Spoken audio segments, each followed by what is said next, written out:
So, as promised, here is the video that I said that I was going to be making and posting on Monday. It's Monday, so here we are.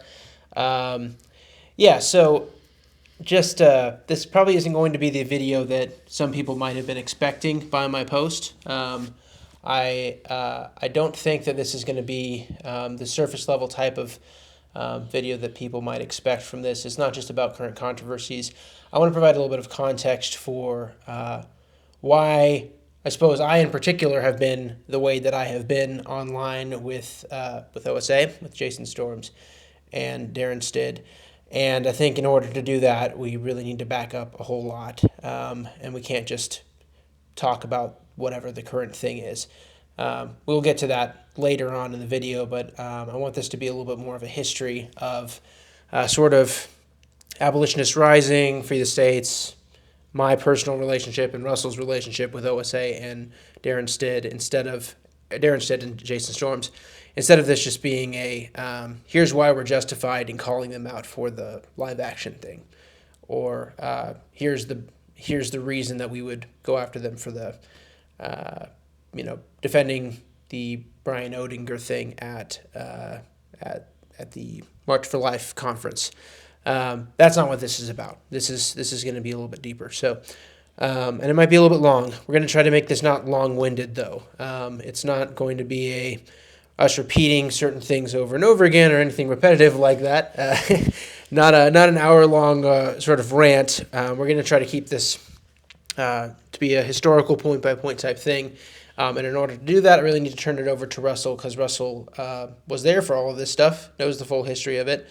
And, he can just sort of give an accounting of things that have happened, the good and the bad, because there has been a lot of good in there, but there's also been a lot of bad and a lot of ways in which we feel that things have just gone astray. So I'll just turn that over to Russell. Yeah, and so I'll just add to that Sam wants to do this. I think it's important that we do this just to talk about, the relationship between OSA, Operation Save America, and sort of the abolitionist movement, and in particular, sort of like various abolitionist groups or communities or organizations that I've been a part of primarily, and that now Sam's a part of. And so this really is to kind of like dig into that relationship, the history of the conversation, up to this point where it's sort of boiling over once again, sort of on social media, and there's a bunch of folks that are looking at it going, why is all the conflict? Like, why is there consternation between this guy and his group and this guy and his group, and what can't we? There's always the comments like, can't we all just get along? Why are y'all bickering? Why are y'all fighting? What's the deal? I think the idea here is provide the backstory as to why there is a deal, why there's been debate over time, and how we've got to the point where essentially it looks like, I'd say, not to make any big conclusions, because this I think is a loose history of the whole deal, but probably for about the past 3 or 4 years, Operation Save America has basically had as like a rule, like, we have nothing to do with and don't want to have anything to do platforming or participating alongside or be in unity with me and sort of the things that I'm doing. And of course, I work with Sam. And so, Sam sees me, nearly every day, and, works on a lot of abolitionist things with me. And he's been here in Norman, started work with Free the States before Free the States had sort of run its course, and is now, working with Abolitionist Rising. And so I have not been as involved in the current controversies online, but I've seen a little bit of them and weighed in my sort of rant, repetitive, long-winded fashion. So we do criticize everyone around here. Yes. I criticize Russell. Yeah, before I'm even done with those videos, Sam's like, dude, that's so repetitive. I'm like, I'm trying to give a video, and I'm, getting flack. But no, it's good. There's a point in that we don't want this to be just a rant. We don't want this to be long-winded, as I'm making it long-winded. But I think the way to best jump into this to begin with is maybe to go deep into the history of the relationship between OSA and myself, or like OSA and the rise of the abolitionist movement. And that'll go all the way back to like 2011, 12, 13 with the use of the AHA symbol to seed the culture with abolitionism. And so maybe for shorthand, this is kind of like a history of OSA and AHA, but it moves beyond that because it's really not about the AHA symbol, but really it's about the ideas. And so at this point, there's debate about substantive ideas, the applications of biblical doctrine, the application of biblical practices, and there are so many more abolitionists that are looking around saying, what do we do? Who do we support? What conferences do we go to? How do we do this thing? And how do we do it in a way that's Christian? And a lot of the stuff that we want to weigh in on is the actual substantive issues. But because of this history, you can't even talk about substantive issues without somebody saying, oh, well, this is just, two different tribes that aren't getting along. And there's no real substantive debate here. This is just people who don't like each other. So we're going to try really hard not to make it about, people, personalities, tone, that sort of thing. We're going to make it, what are the issues? Like, why is there a current debate between, like, people who support, like, live action and what they're doing to create a new North Star for the pro-life movement, and people like ourselves who disagree with that? How deep, like, what's the actual debate about? And unfortunately, the actual debate of those ideas isn't just rooted in what's going on now, but goes way back in history. And it's on cycle. This controversy is on cycle. There's always a debate, but it's not a debate between personalities necessarily. It's a debate of ideas, doctrines, and their applications. So where do you want to start? So I would say a good place, I think one of the most important things that I was sort of understanding from back in the day was just your relationship with Rusty Thomas, how reform started happening in OSA as a result of AHA, you and abolitionists sort of working with Rusty, and the good that came out of that. Yeah. So, I love Rusty Thomas and love what his heart was for OSA. I don't have notes in front of me, so like dates of, like when he took over, when in the language of the language of OSA, when the mantle was sort of like handed over to Rusty to run OSA. I'm not exactly sure that when that was specifically, but it was around 2013, 2014, where Rusty was at the helm of Operation Save America. And it was about that same exact time that abolitionism was reignited in late 2010, 2011, and abolition societies and groups started up in various places around the culture. And by around 2012, 2013, in that period, I became aware of a group called Operation Save America. I'd known a little bit about them from just studying the pro-life movement as a whole, but I became aware of them and I think went to one of their national events for the first time in 2013. Myself and another brother went out there and, I think we had a table, sold some shirts, watched talks and stuff, and we're getting to know OSA people and knew some of them from online. And I met Rusty shortly thereafter, or maybe about the same exact time. I met Jason Storms. I met a lot of the OSA folks, the Johnstons, Cal's Astro, all that kind of group and community, and participated in the way of just like being a person who was at the event, had a table. By 2014, we had invited Rusty Thomas out to the Against the World for the World Abolitionist Conference in Memphis, Tennessee. And he came out to that. That was 2014. And Rusty, there were a few OSA people that came, but really it was kind of like Rusty as the leader of OSA, kind of like checking us out. What are these AHA people doing? What's this abolitionist thing? And he came and he attended the lectures, watched the lectures, went out on the streets. We did abortion mill ministry, street ministry, engaging churches and that sort of thing in Tennessee. And at the end of the 2014 event, Rusty basically, and had been talking to me throughout the whole thing, but like at the end of it, the day before he left, he had to get on an airplane and leave. He wrote a message essentially saying, hey, you know what?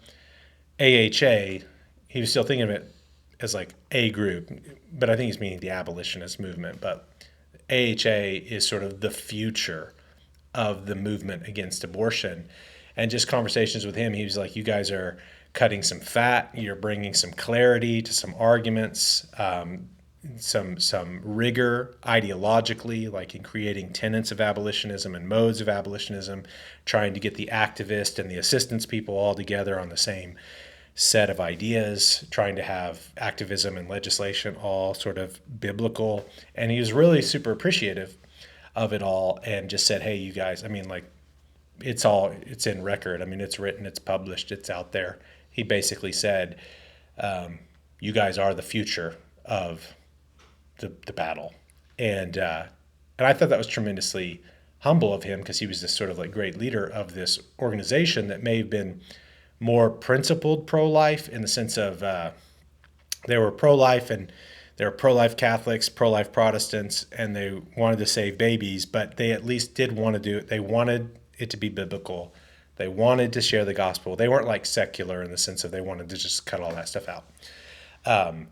But Rusty himself saw it, and he knew that what we were arguing for was different from the personhood strategy. It was different from the pro-life movement strategy.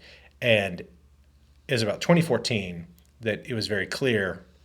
He didn't just tell me, he told other people that he thought what needed to happen at OSA was OSA needed to be abolitionized.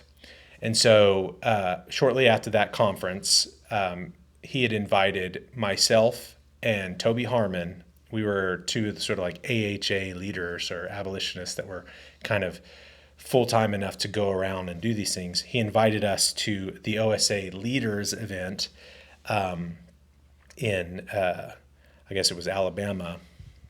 I always get it's Alabama or New Orleans or whatever. Again, this isn't exact, but it was 2015. But he had invited us to come out to the leadership meeting and give talks specifically on the tenets of abolitionism, the modes of abolitionism, the strategy of abolitionism, and he was outward with it. He like, I mean, I can go back and provide emails and texts and all this sort of stuff. Like, he wanted us to come and to give talks because he knew that there were ideas, strategies, particularly towards legislation and towards even engagement and towards like community, that he wanted us to abolitionize OSA. And so he wanted OSA to adopt the 5 tenets. And this was the way the OSA works is they have this leadership meeting where it's like a smaller group of their leaders, and they introduce some ideas, and those ideas are going to be, they're going to turn around and they're going to be the big ideas of the national event and kind of take the conference or the organization in that direction. And so I gave a talk on the 5 tenets, or Toby gave tenets and modes, and I gave strategy and all this kind of stuff. And it was like Rusty wanted OSA to adopt these ideas, and he didn't feel like it would be good for him to just sort of like try to like give all the talks that he had seen us give in Memphis. He was just asking the people who gave the talks to give the talks there. So Toby and I did that, and it was pretty rough. Honestly, it was pretty rough because by this time in 2015, AHA was known for being outwardly Protestant, evangelical, and critical of the pro-life establishment industry movement, like critical of just like the pro-life paradigm. But Rusty at this time, and you can look at the material, like you can look at Rusty's got earlier books and pamphlets, and the sections on the paradigm shift will have an AHA symbol at the header of the, like you can actually, I can grab the book and show you. He uses the AHA symbol as a symbol for a paradigm shift. And so Rusty's talking about a paradigm shift. He wants me to get out there and give these talks. And there's a bunch of consternation because there's a group of people in OSA that are like, no, Catholics are our friends. And these AHA people are anti-Catholic. The pro-life establishment leaders, like sort of in the national right to life type Students for Life, they're already saying we're anti-Catholic. And a lot of the Catholic pro-lifers hate us. And just to back up a little bit, in 2013, when we went to earlier 2014, when we went to the OSA event in, I believe, New Orleans. Again,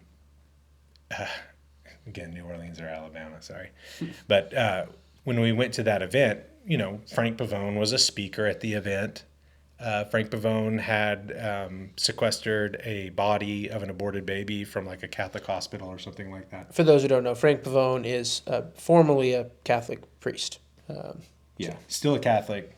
Yeah, still He's Catholic. a defrocked priest or whatever. But anyway, Frank Pavone was speaking there. And Toby and I, we don't hate Catholics, but we're not Catholics. And we actually are Protestants in the sense of we protest Catholic doctrine and Catholic practice, and we don't believe that the Church of Rome is holy and the one true church or any of that. And we certainly don't call any man father.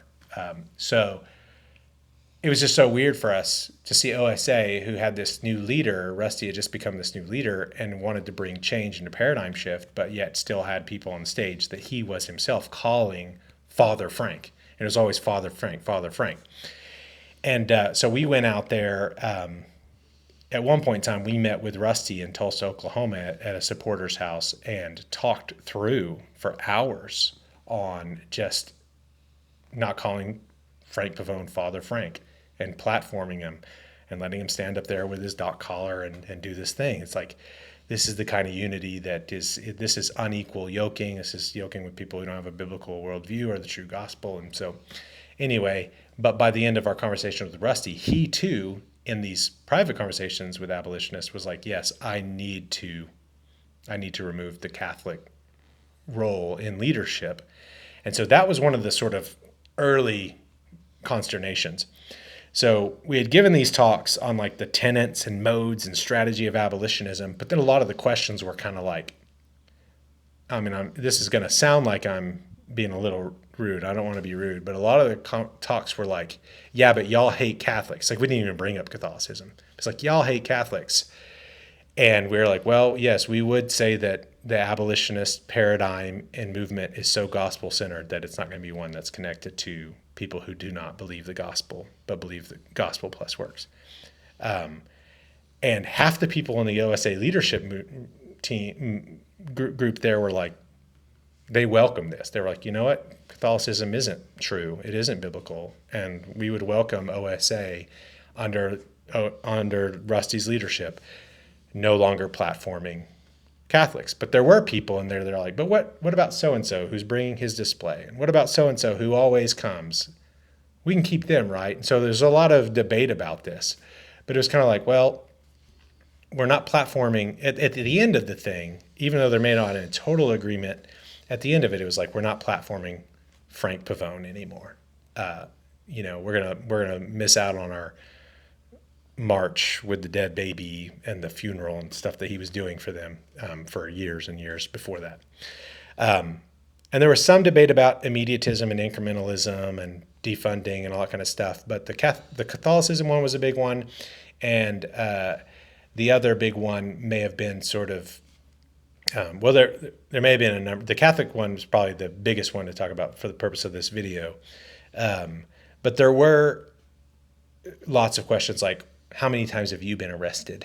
And I'm like, what? It's like, how many times have you been thrown in jail for rescuing babies? And I'm kind of like, well, if I'm in jail for like chaining myself to an abortion clinic, I'm not making pamphlets, none. And so there were a group in the OSA world that kind of like thought that me and the other abolitionists, weren't real. Like, we weren't the real remnant. We're the real leaders. And so a lot of the questions that were sort of like anti-AHA. Not to be rude or anything, but in certain circles, that's sort of like your doctorate in your name type thing. If you've been arrested a bunch of times, and I worked for survivors of the abortion Holocaust, and that was very much sort of the environment in some ways as well. It's like people who have been arrested in front of abortion clinics, you have a lot of respect and that sort of thing for those people in particular. And this has nothing to do with not having respect for those people. Nothing to do with that. Yeah, yeah. It's whether or not that's a credential to be able to, speak to something. It would come up in the sense of like you'd be saying immediate and total abolition, treating abortion as murder by law, is what y'all should do. And then somebody sitting out there who's like supported 20-week pain bans and defunding things and all this other stuff, because at this time, no bill of abolition treating abortion as homicide had yet been put forward. There'd be people there that are like smarting because we're actually talking about a difference in strategy or ideology in abolitionism versus pro-lifism. And they love their pro-life thing that they've done. And in order not to listen to sort of like the arguments for like why biblical immediatism is better than pragmatic incrementalism or regulationism, instead of like arguing about that content, that debate, what is biblical, it was how many times have you been arrested? So a lot of questions were like, well, what were you doing during the rescue movement? I was like, I wasn't even saved, I was like a punk kid somewhere, I wasn't even paying attention to that, or I wasn't alive yet, it's like, but a lot of those questions were like, it was pretty clear, and we were trying to navigate it, and I think Rusty was wanting us to navigate it because I think he really did believe the ideas of what we were bringing to the table, as he said, that they were meant to bring clarity. It was new wine, and there needed to be a new wineskin, or it burst. And so he was doing his darndest. Now, but there was a lot of that. At that meeting, I also got to know for the first time Jason Storms, hung out with Jason Storms. And I think Jason Storms is very much on board with a lot of the tenets of abolitionism, the ideas, the general arguments. And what he liked most was that we were going out and doing stuff on the streets. So a lot of sign holding, street engagement, colleges, high schools, that sort of thing.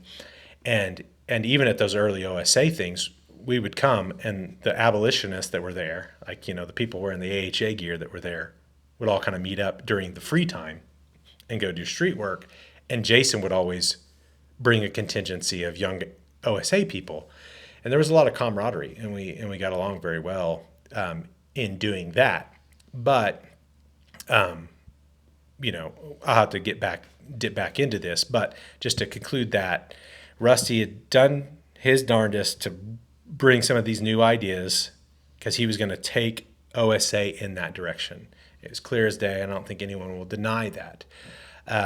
People may want to rewrite parts of this history or gloss it, but Rusty was asking me, hey, bring some of these ideas that are symbolized by this AHA thing that you're doing into OSA and help me purify the group that I've inherited here. And, I won't say anything about what he said about previous iterations and stuff specifically, but he knew that OSA had some areas that needed to be purified. So that was the leadership meeting. 6 months or so later, whenever they have their national event, I was invited to come and read the Declaration of Abolitionist Sentiments, which had been written in 2014 at the Memphis conference that Rusty attended, and he heard it and he read it, or he listened to it the night before he wrote his "These Ideas Are the Future of the Battle Against Abortion" comment on the morning of it that he left. And he wanted me to come give the Declaration of Sentiments, which is, about a 30-minute talk. I just read it, and there was so much controversy about that. There were people that weren't going to come to the event because I was coming. There were people that were... A lot of people didn't come to the event. Some people that didn't, come to the event. There were people who found out that I was there that did come to the event, hoping I wouldn't, who worked very hard to keep me from speaking. When OSA... Rusty, to his great credit, still had me speak, but they didn't have me sort of like listed. So like every other speaker and talk was like listed. And I went on an evening, and I was to give the Declaration of Sentiments, And Rusty got up and said, hey, I want y'all to listen to this. These are good. I believe these are good ideas. These are the future of this battle. And I want y'all to listen to them. When he brought me up, some people didn't know that I was speaking because my name wasn't on like the advertisements. And really I was a nobody anyway. It wasn't me because I was cool. It was me because I was going to be reading these ideas that were good and that Rusty had said were good. And it was like one of those cool things. It was kind of like, okay, some of the things that I'm going to say in this Declaration of Sentiments are going to rub some people the wrong way because I'm going to go after certain things like personhood strategy. I'm going to go after certain things like fetal pain bills and heartbeat bills and that sort of stuff. I think there's even stuff in here that Catholics are going to have a problem with. So some people did get up and leave right as I began to speak, which was okay. It's cool. I wasn't there for the crowd. And so, but about midway into the reading of the Declaration of Sentiments, you were kind of hearing some amens and some small claps and stuff, agreement with various parts of it. And I love it because Rusty was like, if you're going to clap, clap. If you're going to say amen, say amen. Like he said it, like he stopped the reading and just interjected that and freed up because half the people there were just like, no, this is legit stuff. I'm totally on board with this. But they knew, am I allowed to clap at this? Is it going to be costly? And again, I'm saying all this before God and any witnesses. Like, this is just how it was. By the end of that talk, it was a standing ovation. And OSA stood up, clapped for the thing. In whatever awkward way I did, I kind of was like, thank you. Like, was going back to my seat. And Rusty was like, no, hold on a second. And he brought my buddy up with me. We were there together, and we had to leave like right after that or the next morning to go to this other conference thing that we were participating in or doing.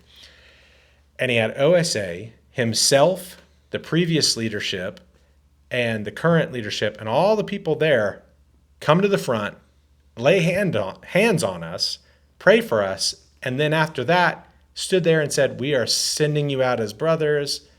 We cover you, all the sort of OSA language, go, we're with you 100%. And it was just this sort of kind of like, okay, hey, this is great. Basically OSA had Rusty had achieved, I thought, in a lot of ways what he had set out to do. And so I left there thinking OSA is now an abolitionist organization. They don't just have an abolitionist leaning or abolitionist leader. They are an abolitionist organization. And so it was a great, glorious thing.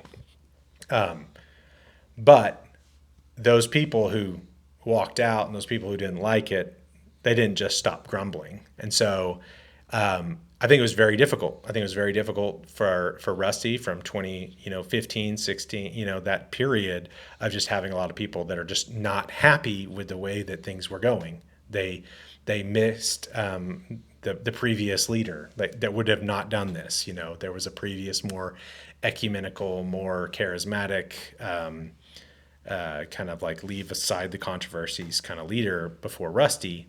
And, he had told me too that this is kind of costing me something. This is kind of costing me. You can break in at any point if I'm going off on anything too. No. So it was costing Rusty something to basically stand up. And I could see that it was like wearing on him, but I was just like, well, man, just do it. It's your organization, and I believe the principles of abolitionism, and I'm going to keep on fighting for them in the way that I fight for them and keep on seeing the culture everywhere else. I'll try not to be that problematic for you, but there was sort of inevitability. I'm on a warpath to, put an end to the pro-life movement. And so like 2016, 17, 18, for people who don't understand all that, they're coming into this now. I'm trying to put an end to regulationism, incrementalism, secularism, man-centeredism, and replace it with all the tenets and ideology of abolition. And so the more I do that, the more pro-life toes I step on, and I think the more people that are sort of like in the OSA sphere are kind of like always sort of like, Rusty, why do you like this guy? What's the deal? Like, why? Like, we don't like, and all this kind of stuff. But through this period, I think Jason Storms is still on the side of the AHA. Like, Jason Storms is kind of like, yeah, you know what? I may not like the way you said this or that you rubbed these people wrong or whatever, but abolitionism is superior ideologically and biblically speaking to pro-lifism. And so 2015 rolls around, 2016 rolls around. This is the period where OSA is basically partnered with and working alongside in various ways with abolitionist groups across the country. And those are beginning to pop up. Different abolish abortion, Wisconsin, abolish abortion, this place, that place. So in 2016, just to get there, 2016, we have the Abolish Abortion Oklahoma Conference. This is a big push for us because we are going to try to take abolitionist ideology and engage the legislature. And so we are going to try to put abolishing abortion as murder on the ballot in Oklahoma. So we're collecting signatures to try to do a ballot initiative to criminalize abortion as murder in the state of Oklahoma in our Constitution. That was something we were trying to do at that time. And so we said, hey, we need to collect 155,000 signatures. Let's have a week-long event where we bring in people and go all over the place during this Republican primary. All the different, Trump and Ted Cruz and, all these different guys are coming around, doing stuff. Collect these signatures to try to get this on the ballot and everything. Well, that event didn't go as planned. The Supreme Court of Oklahoma said you're not allowed to put that on the ballot. That's unconstitutional. So we said, well, we're still going to have a conference. And instead of trying to put it on the ballot, we took what we wanted to put on the ballot and we put it in a pamphlet and we took it to the Oklahoma State Capitol and we tried to meet with legislators. We were focused mainly on the Capitol, mainly on rebuking them. So you can go back and watch the videos. There's a video of me. I'm skinnier. And I'm standing at the Oklahoma Capitol saying, why not just pass a bill that abolishes abortion as murder? Stop all this sort of stuff. And I remember making that video and putting it out there and, lots of different things were good. Matt Chewella said, man, this is awesome. This is what I've always wanted to see. I'm totally with you. And I think a lot of the OSA people liked it and appreciated it. And they're like, oh, this is cool. And so some OSA people came to the 2016 Abolish Abortion Oklahoma conference. At that conference, after engaging a couple of days at the Capitol, Jason Storms was there, was participating happily. Matt Chula was there. Cal Zastra was there.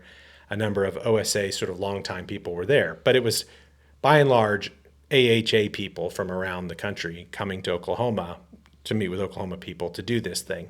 Well, by Wednesday of that conference, Joseph Silk at the Oklahoma Capitol in the Senate, first-year senator, who had a heartbeat bill already drafted and passed through committee to be going to the floor at the Senate, met with myself and Josh Malone on the Monday or the Tuesday of our engagement and basically heard the arguments for abolitionism and was like, you know what? Abortion is murder. It is the Imago Dei.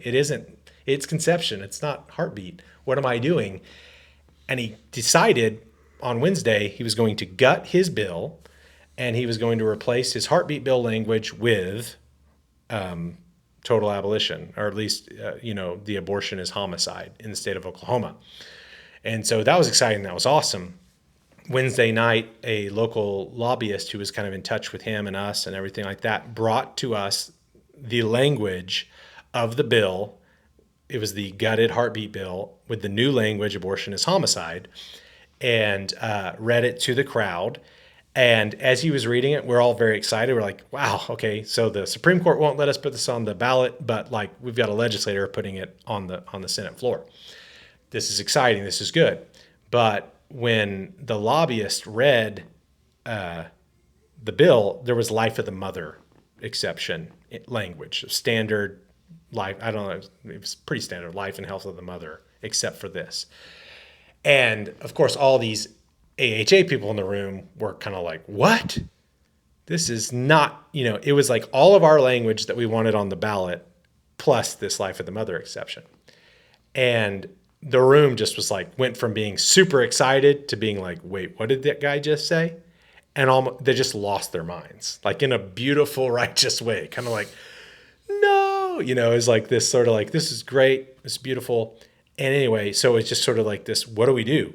Dang it. We've gotten what we want, but it's got this bad thing in it. Like the life of the mother exception could ruin this whole deal. Finally got what we want. Well, it was there and then. We had OSA people, a lot of abolitionists in the room, and we had to make a decision. What are we going to do with this thing? Well, Jason Storms takes me into the hallway. It's Jason's there. I think Cal Zastro's there, who's sitting next to him. Machuela, his father-in-law, takes me into the hallway and basically says, you need to get a hold of your people. They're acting like a bunch of immature wackaloons, and they're going to ruin this. Jason and Cal are basically saying, this thing that's come back to y'all is like the best thing we've ever seen from a legislator in the history of all of our work. And I'm sitting there thinking, we got it because we went there demanding, like we were critical. We were like blasting the pro-life establishment in Oklahoma, who had all the power and all the votes, saying, why do you put forward these namby-pamby regulatory things when you could just actually abolish it?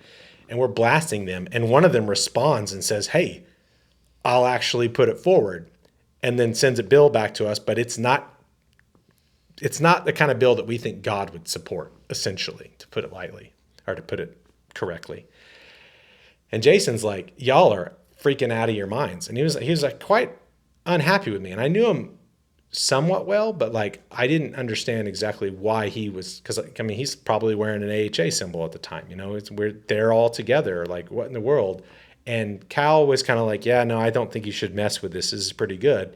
And I should always remember Matt Chuela was kind of like, I don't know, man. This is like really good what you've got. I don't know. Maybe it'll be okay if you guys just tell him. So we go back into the room.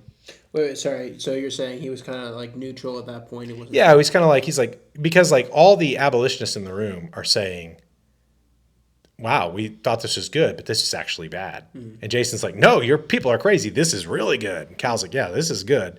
And Matt was like, I mean, it's good, but like, I get why everyone's sort of angry with the life of the mother exception being in there. Well, I get back out of the hall, and I don't really know how like I got pulled into the hall or not. I think I basically said, okay, we're going to take a break, because I was like leading the meeting. I was like, we're going to take a break, go talk about this a little bit, and come back in. Well, I come back in, I say, we're just going to pray about it. We all get down on our hands and knees in this room at this hotel, and we will pray about it.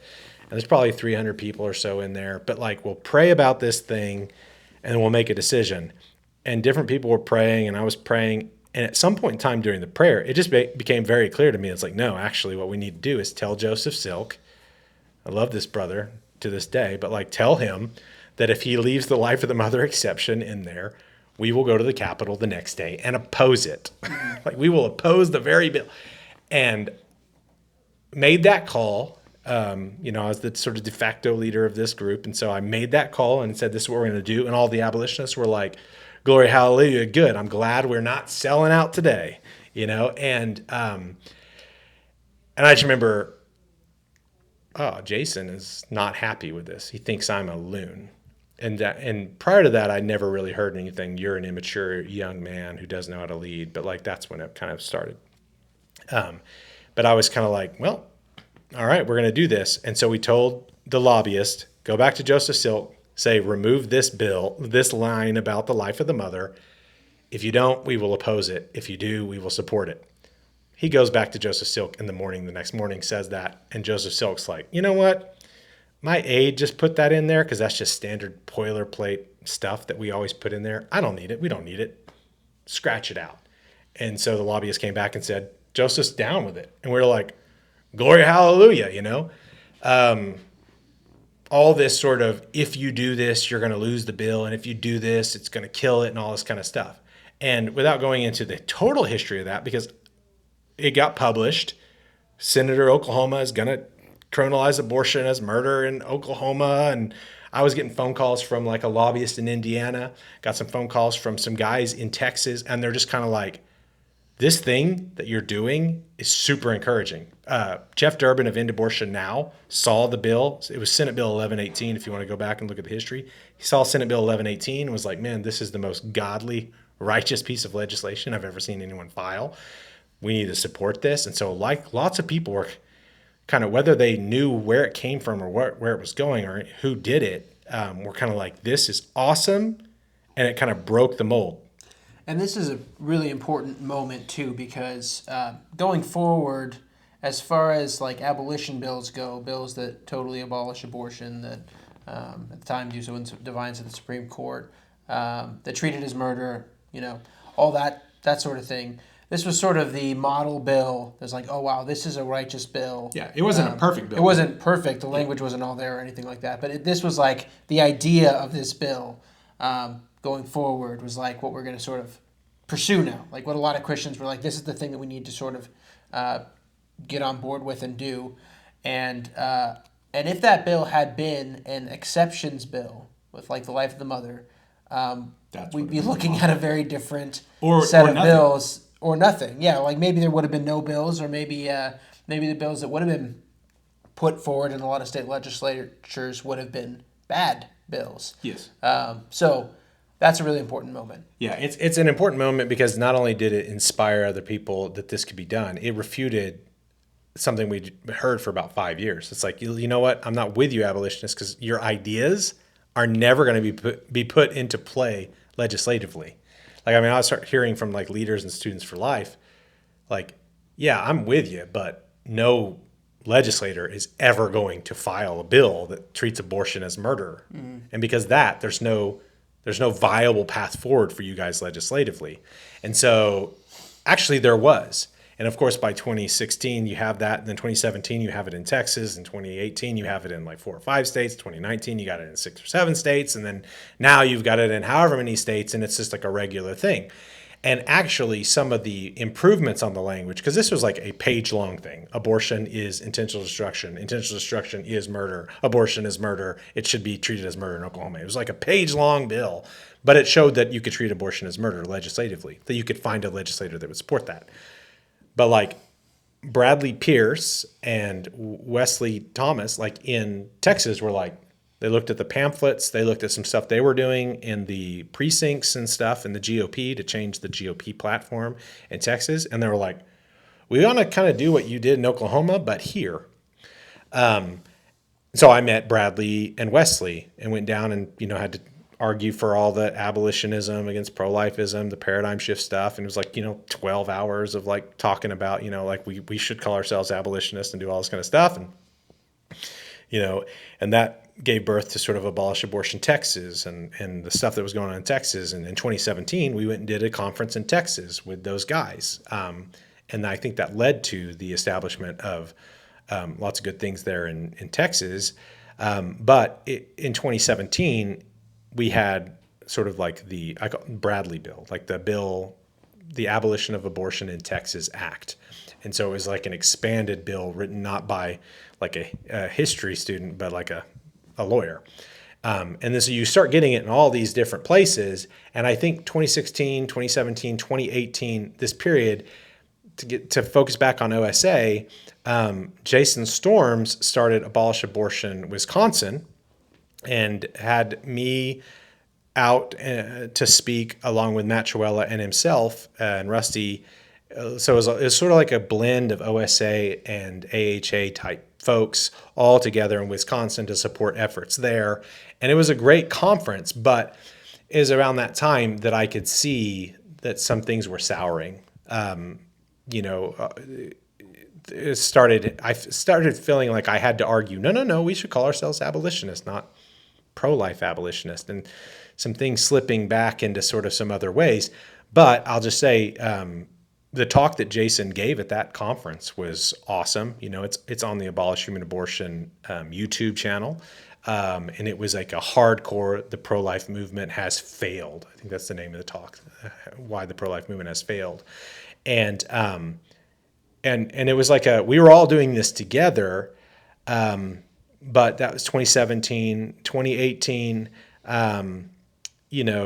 there was growing anxiety because with the coming in of abolitionism and abolitionism now having bills, kind of like anyone who wanted to do a conference anywhere, all the Oklahoma ones, all the AHA ones, whether they're in Texas or Oklahoma or wherever they were, always had these abolition bills. And so we started having this legislative application of our ideology there present, and you could look, are we doing something good or bad? And so you would look at a conference as being held by some other organization, and what are the people supporting? Are they supporting bills of abolition, the 15 or so bills of abolition, or are they supporting these other bills? And so it was really difficult because OSA had decided to have like a conference in, Kentucky or, some other states or whatever. And the host churches and the connected organizations were some of these traditional longtime OSA rescue movement people.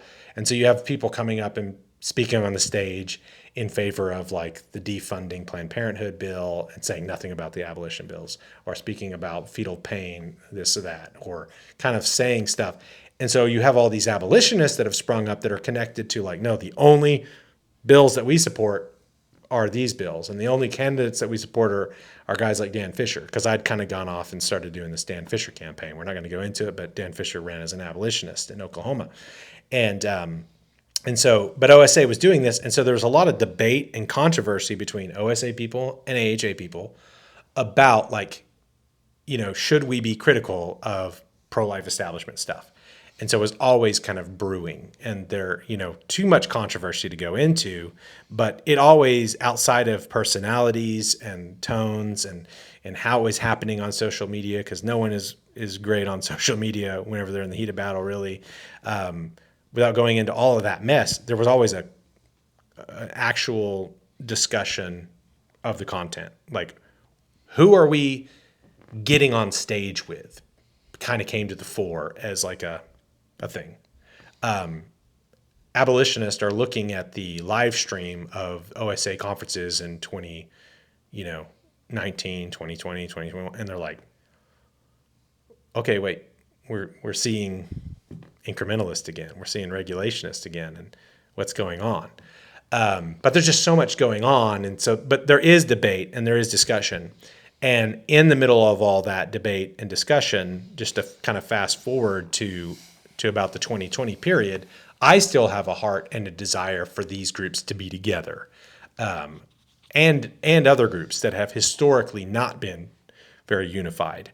And so by 2020, the Dan Fisher campaign had run its course. Free the States had come out of that. Free the States wanted to exist to support bills of abolition, to say what was a good bill and what wasn't a good bill. So we came up with, these are the 5 components of an abolition bill, and we were sort of setting ourselves up to be the judge of good bill versus bad bill. And we wanted to support still Senator Joseph Silk's bill, Senate Bill 13.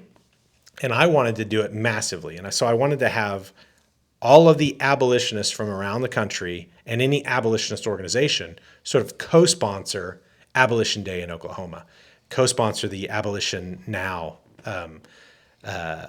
conference event. And so is one of these 4-day conferences, and the posters, you can look at them. They got OSA's logo. 6 day, 2020, wasn't it? 6 day. Yeah. Yeah. Then a day of rest. But yes. I remember, because if I wanted to go to it, I would have to use 5 of my PTO days. Oh, that's good. Yeah. I probably worked real hard for 4 days, and that's why I only remember this. But anyways, this is a big thing. Yeah, and actually there's a lot of history here that comes into, like, James Silverman had left Created Equal to become an abolitionist, and he was talking to Sam and Austin Beigel and Rachel and people at Created Equal, pro-life organization that didn't support abolitionism. It was actually trying to unify, like, is true unity. Like, can we unify different groups, different personalities together to support bills of total and immediate abolition against these compromised pro-life stuff, against the failed stuff that Jason Storms had spoken about in 2017. And again, I say, watch that talk. It's a great talk. If he would give that exact talk, he could do it for my stage, So 2020, we have this big conference, and in the lead up to it, there are other little conferences and little things going on, but lots of skirmishes, because I think Rusty and I make a video saying everyone needs to come to Oklahoma, support Senate Bill 13, Joseph Silk. This bill is awesome. We are battling at that time the Oklahoma Baptist General Convention, the Southern Baptist Convention of Oklahoma. The president of that organization is Blake Gideon. They're basically saying Senate Bill 13 is stupid, it's unbiblical, and we're saying no, it's biblical and it's the only right way. And we're trying to bring, End Abortion Now, Operation Save America, a local group called Ekklesia of Oklahoma. I don't know, there are about 6 or 7. I can't remember all the different groups, but we're trying to get all these groups to work together on this bill. But the lead up to that was such where everybody and anybody who over the trajectory of the 8 years or so who hated AHA and knew that that's, even though it was called Free the States, they knew that this was abolitionist. I mean, we still use the AHA symbol on material and all that kind of stuff. Like, I think they were getting tired. This is just me. And so this isn't a historical fact. It's just my understanding. Is like, I think our conferences and our rallies and our fruit is all growing. And we're doing this big thing. And you can watch kind of the way that our rallies look by 2020 in Oklahoma. It's not 600, it's 3,000 people, gathered together calling, the pro-life movement a sham. And we've got the senators and the would-be senators and all that kind of stuff. And so I think that, it's a big deal. Groups want to be a part of it. And Rusty wants OSA to be a part of it. He knows that there's various abolitionists who fought various OSAers. He knows that I say things in my role as an agitator because I'm just trying to perpetuate abolitionism. And so social media sometimes is a China shop, and you're going to blast like some pro-life ideas. And even though you're blasting the propositions, you're offending people who've invested a lot of time and energy into those propositions. And so without going into it, I had rubbed various OSA people wrong over things like the Planned Parenthood body parts thing. I'd rubbed people wrong. Just that's a good example of it. Just things like that where I'm like, yeah, should we be mad about them selling body parts or should we be mad about them ripping them babies into parts? How can we capitalize this and turn these people into like, abortion's bad to like total abolition? And of course, people are like, you're ruining it. But as Sam is evidence, or James is evidence, and Austin Beigel is evidence, there were people in pro-life organizations who, even though they were being agitated, were coming to agree with us. And so we have a big conference. It's this big, swanky, nice hotel, and we have all this stuff. We have the big Abolition Day rally. But that conference in 2020, as cool as it looked on the outside and as much fruit happened, there were like 2 movements in the room. And this is where it gets a little, there would be some people who can testify to this. They were there, but like, it was kind of like all the other groups that had been invited to participate were literally having meetings in the like smaller rooms at the event that we had rented out about how they can do what we're doing, but do it without me, like literally. And I don't really know about them. I know that prior to it, OSA and Ekklesia had kind of roped in and kind of even convinced Joseph Silk and some others that they wanted to be a part of Abolition Day in 2020, so long as I was not a part of the rally. Not the MC, not on the stage. Not the MC, not because they didn't want it to be a Russell event. And there was a certain sense where I was like, okay, well, I mean, I don't have to be the MC, but this is weird. Like, what's going on? Like this is kind of like, I'm trying to say like, let's all unify together behind this righteous cause. And this is an event that was, funded by abolitionists. Oh, yeah. Through the states. $100,000 from us. us. A lot of money that was put in to even get the room where the stage was located, and people who very much support you, who would want you on the stage. Yeah, you're being told, don't go on this stage that we paid all this money to. Yeah. To create, basically. And in talks like this, you kind of have to sometimes back up a little bit. Just full disclosure, in the lead up to this, a few months before it, so Trump was elected, as we all know, and Elizabeth Johnston of OSA, Elizabeth Johnston, Doc Johnston, sort of like first family of OSA. Well, Elizabeth Johnston, what's her name online? Activist mommy. Activist mommy, just in case someone's like, who's that? Activist mommy had gotten this opportunity to go to the White House and talk to Trump and all this kind of stuff. And she was coached by Jason and Matt, and so Matt Truella, Jason Storms, and some other OSA people to really put the screws to Trump on. And of course, abolitionists who were not big supporters of Trump. I'm not making this video about that, but like we were kind of like, what's going on, And so, full disclosure, there was a thread. I believe John Speed posted a picture of activist mommy Paula White and some other. Well, this is what she had posted publicly. She had posted this publicly, and then John Speed was kind of like, "Why are you standing with heretics?" or something something along those lines.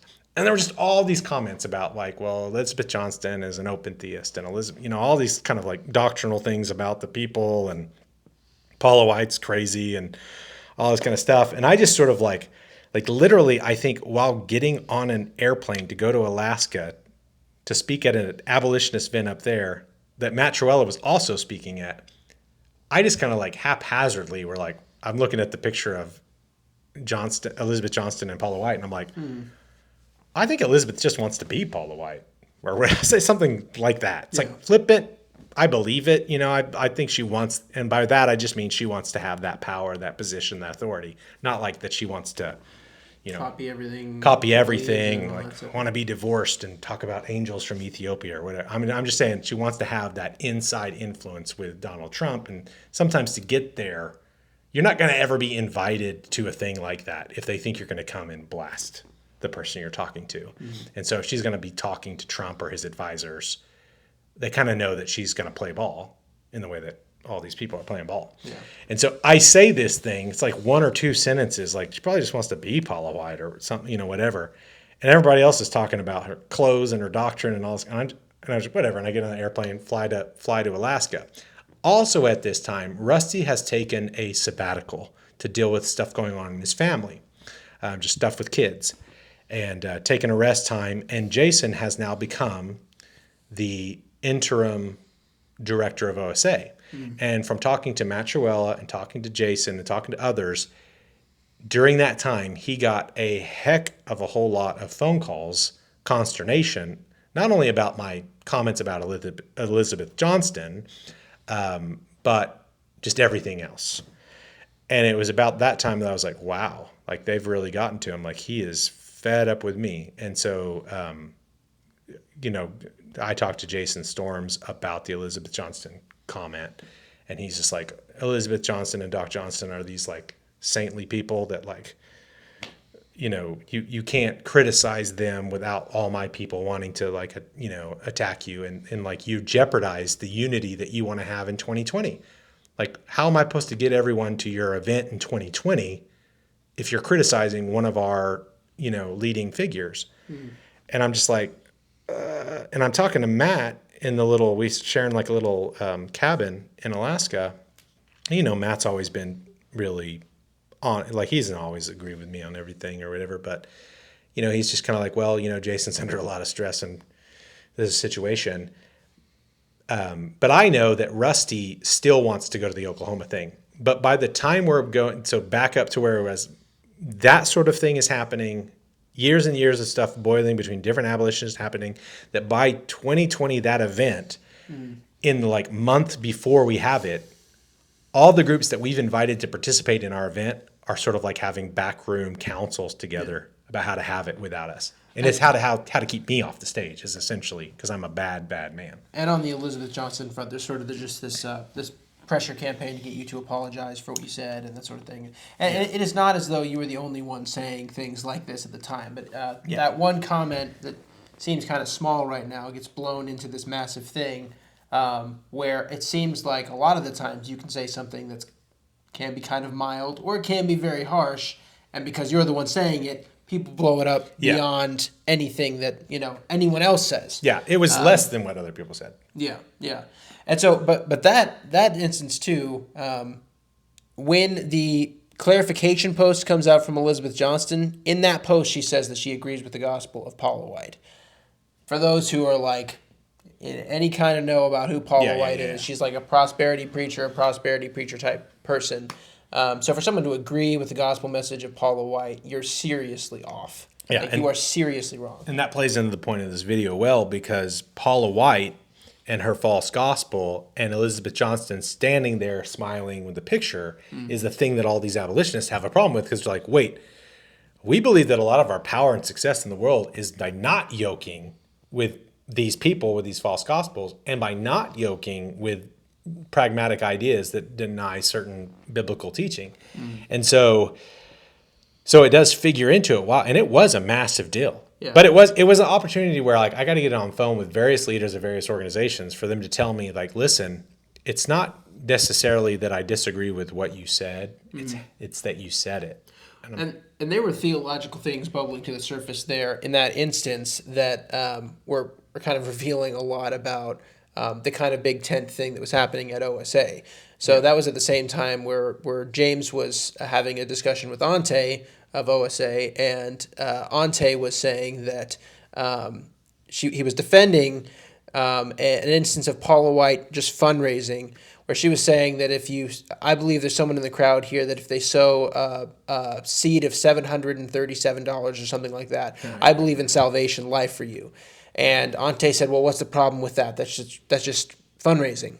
And so that was a lot of, like, theological things happening. Ante's an OSA leader. Yeah, a lot of theological things happening there were coming to the surface that a lot of people, if they were to really consider them, would just think this is like wild anti-gospel stuff that is being defended right now. Whether that's for just for a political reason or whether that's for some other reason, these things should not be defended. As just like a Christian orthodoxy thing, not like a abolitionist versus others type thing. It's as like if we're Christians, we don't want to be seen defending this stuff. For the sake of funds, or for the sake of stages, or influence. That was a flashpoint for why Protestants left the Catholic Church is indulgences. And it's worse than indulgences. It's not just buying your way out of purgatory. It's buying your way out of hell.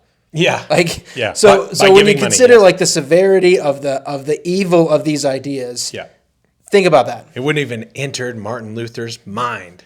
It would have been the 96th thesis, but it wasn't even that bad then. But no, I think that the importance of this actually, and that this becomes a flashpoint, is because I've said things, other abolitionists have said things.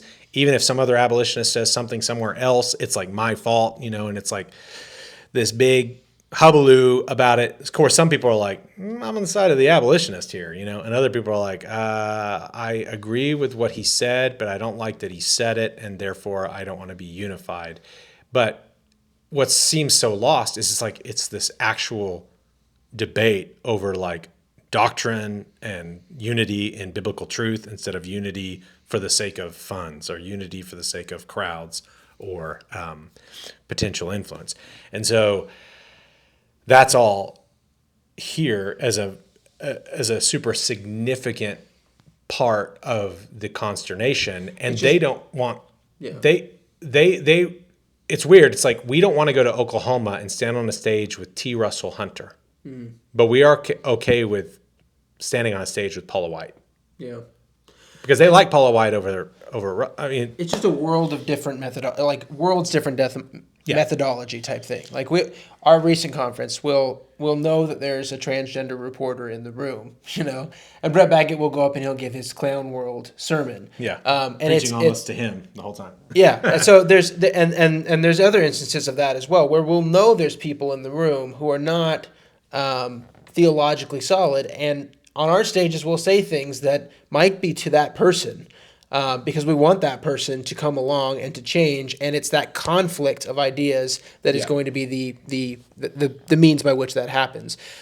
Whereas there's a different idea that if you set aside all these things for the sake of this big tent unity type stuff, that's the way that we're supposed to push forward, and we're supposed to be influential in the world. Is if we have a lot of people, a big group, and we don't offend the segments of that group. We just we try to pare down our message to as small as we possibly can to not offend the most amount of people. Yeah, and if there are certain things that bringing them up might be really important to an abolitionist, like I know that somebody here is for this Planned Parenthood defunding bill. I know that there are people here that think a defunding bill is the same thing as a abortionist murder bill. I'm on this, like Brett Baggett being asked to speak at a like a pro-life abolitionist. There's like a, we're not going to go into it, but there's a creation of this sort of pro-life abolitionist movement. Brett Baggett being asked to go onto a stage where they're supporting a bill of abolition and a defunding bill, and he gets up there and he sort of like mocks defunding campaign type thing. Defunding campaign type deal. And he goes up there and he just decries the idea of that being a biblical way of fighting abortion and stuff, and just really makes it clear that there's issues there. That whole debate aside, like the willingness to do that is because Brett's an abolitionist and he's thinking, what's the problem here? I'm going to talk about that. It's kind of like if I get up and I think there's someone in the crowd who's got this issue, I'm going to bring up that issue.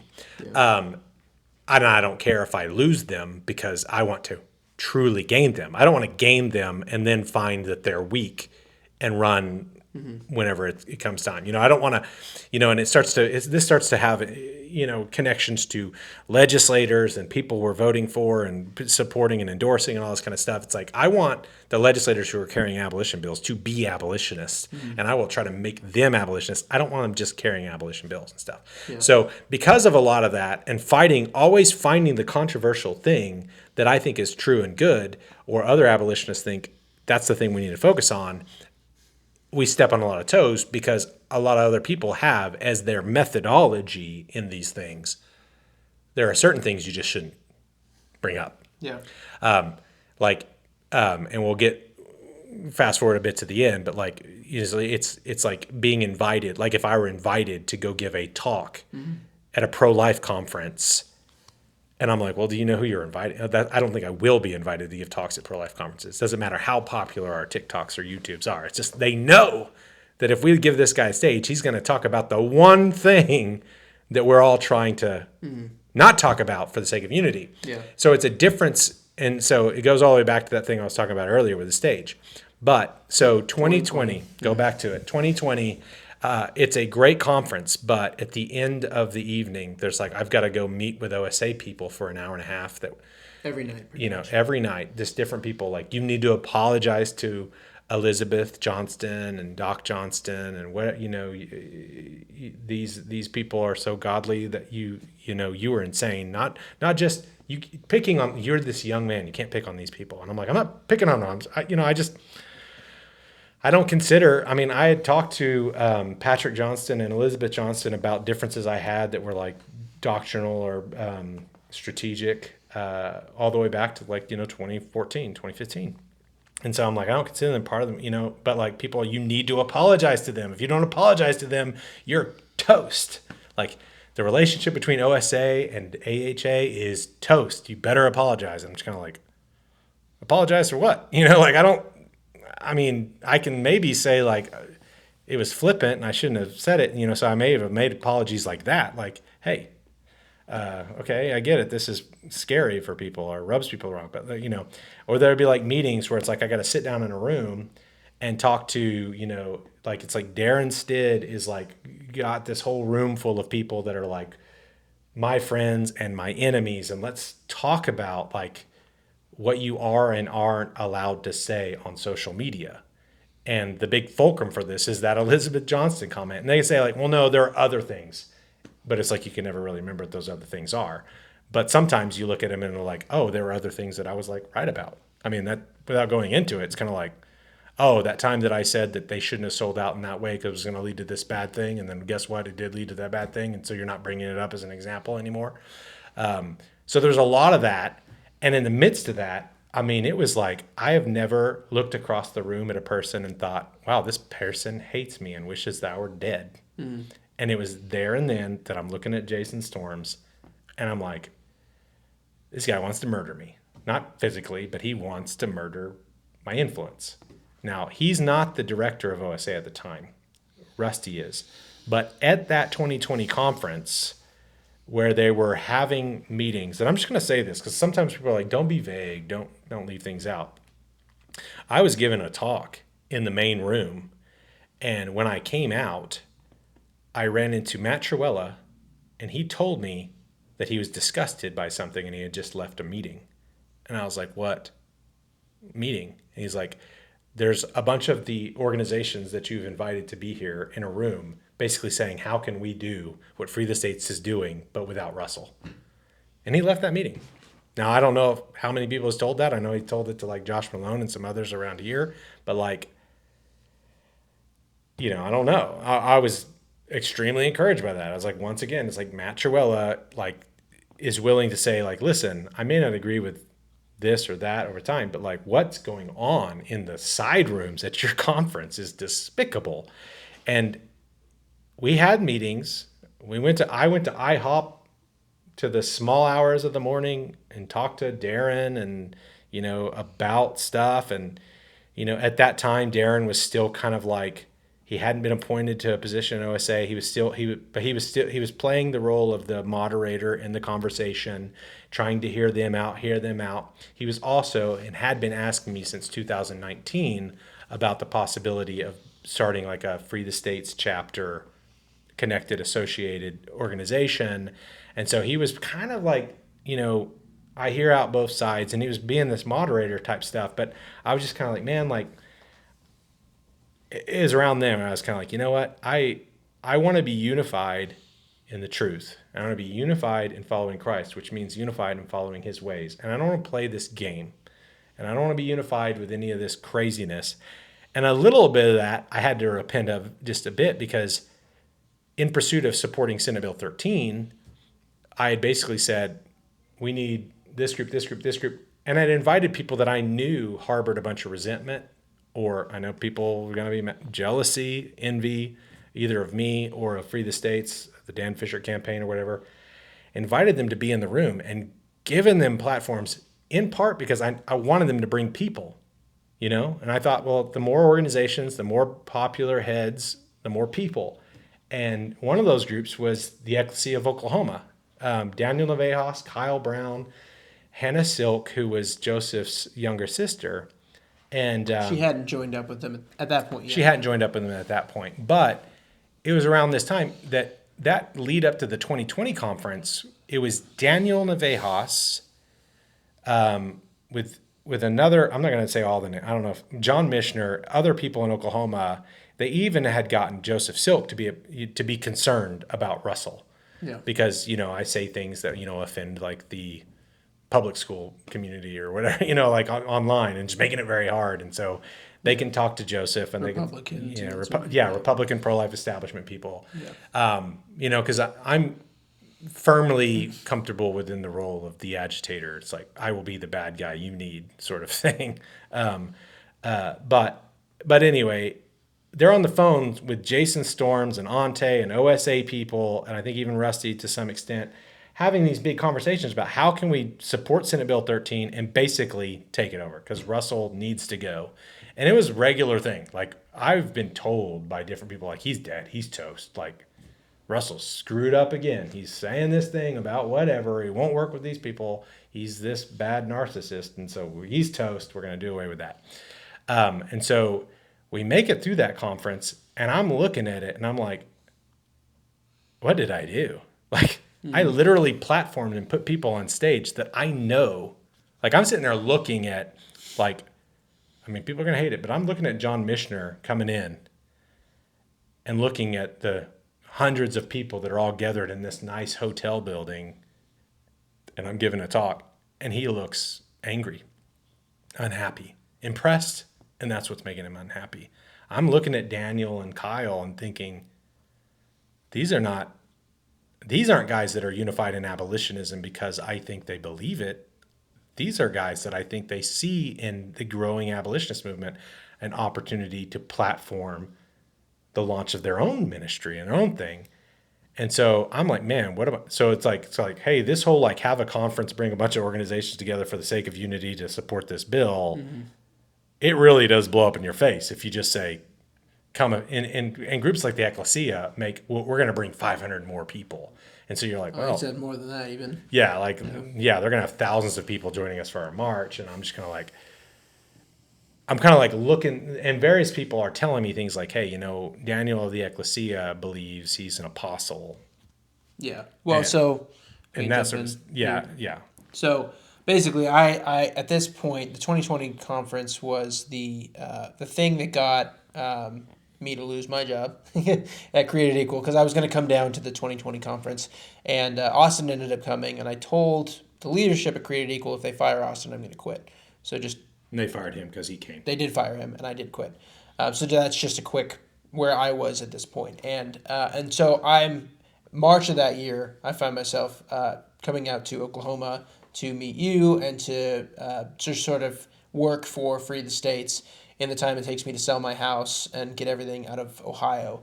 And I was going to be starting in June, so I just spent that month there, and then I spent 2 months back at home, just kind of because I was in a pretty rough spot at that time. Yeah. But And one of when your I get best to- mates that was here, James, was here. Yeah, James was here. And you came and moved down here. And I got to Oklahoma, and I was all kinds of confused on how things worked. Like, I saw the Ekklesia of Oklahoma as like a chapter of Free the States or something like that, some kind of affiliation, because they were using all of the artwork of, like, stealing Russell's artwork, basically, using that as their profile pictures, and kind of just casting themselves as sort of the people that were responsible for the Senate Bill 13 and all that Sometimes stuff. running the whole thing.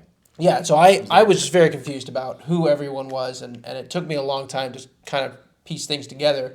But at that time, me and James we didn't have a whole lot of community here, so we were going over to their house for like board game nights and that sort of thing.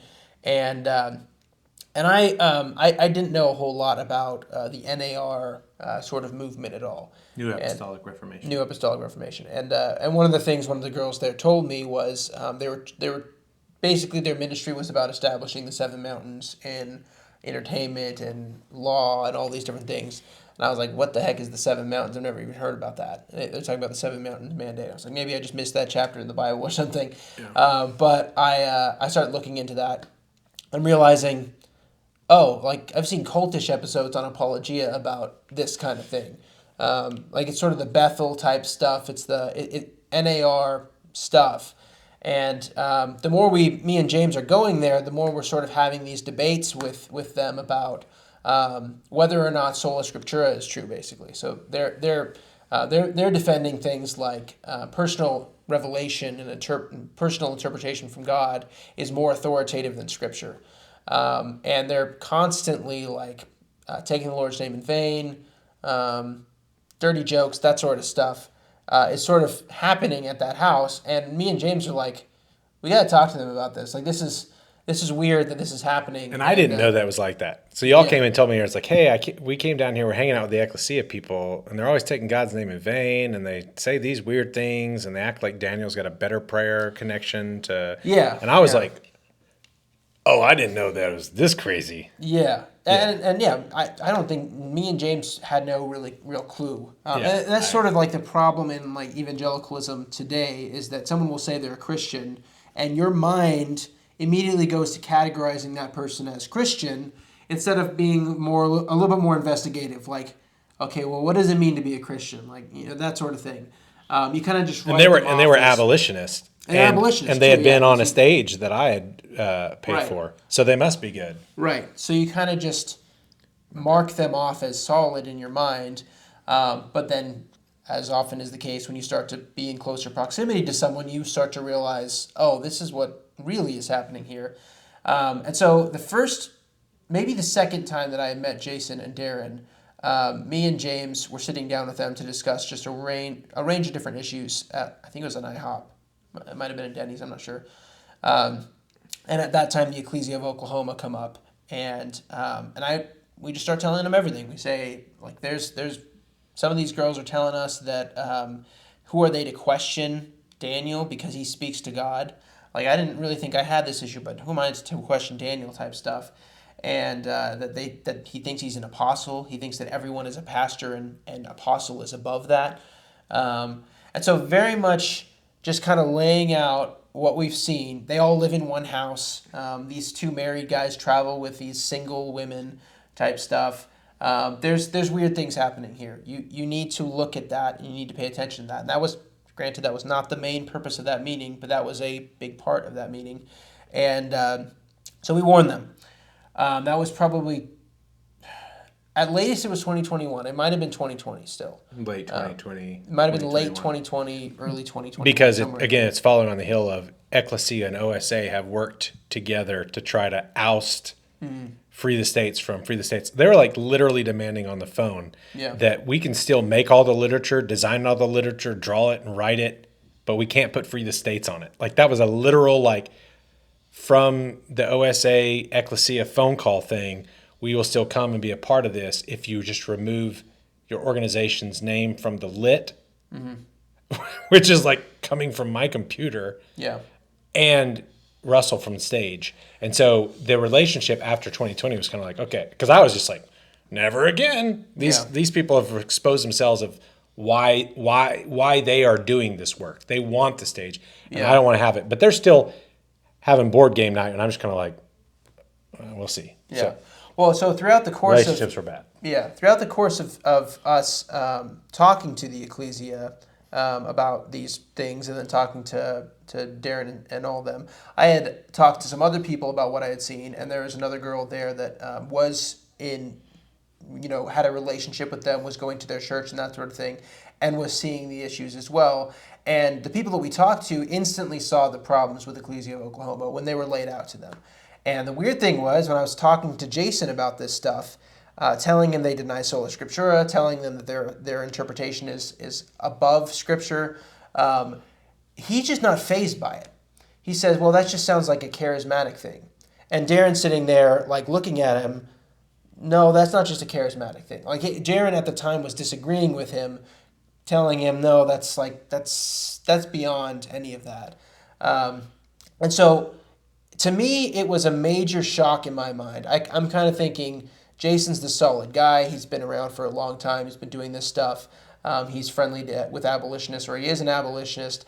And Darren is the same. And so I'm just thinking, these guys are solid. They're going to understand what it is that I have to say. And I truly believe that what was being interpreted, my words were being interpreted as, was I just have this political thing that I can make happen if I just torch this guy. Like, they're thinking, I want to get Ekklesia I want to get Ekklesia out of the picture, so I'm going to trash Daniel and all this stuff. Instead of interpreting what I'm saying as, no, I'm a witness to all this stuff. Do not be yoked with these bad people, bad doctrine. They're interpreting this as I've got some political gain that I can get from this because I'm working for Free the States. They know that you're friends with me.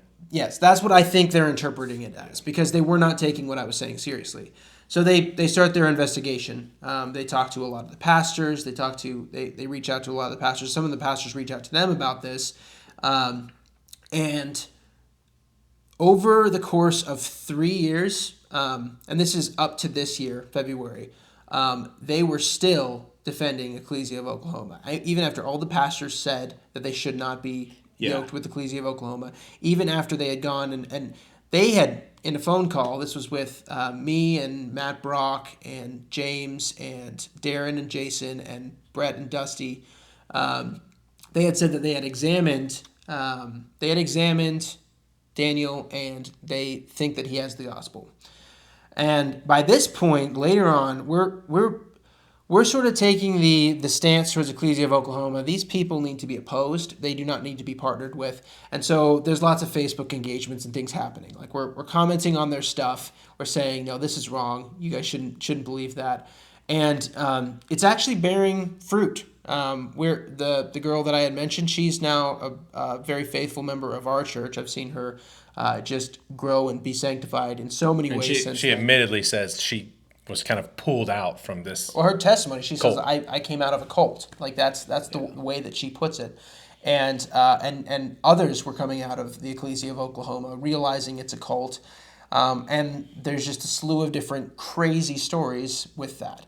Like, you kind of know if there's smoke, there's fire. You know that there's some weird stuff that's going to be happening in that house. If these are the beliefs that are being pushed in there, these are cult-like beliefs. So and practices. So there's going to be weird stuff. And we start hearing these weird things. There's just absolutely vulgar, disgusting jokes. Daniel is a pervert. Like, he is not a good man. Not a godly man. There's no semblance of Jesus in that man, as far as I'm concerned. So, like, you hear stories from the witnesses, the people that were there.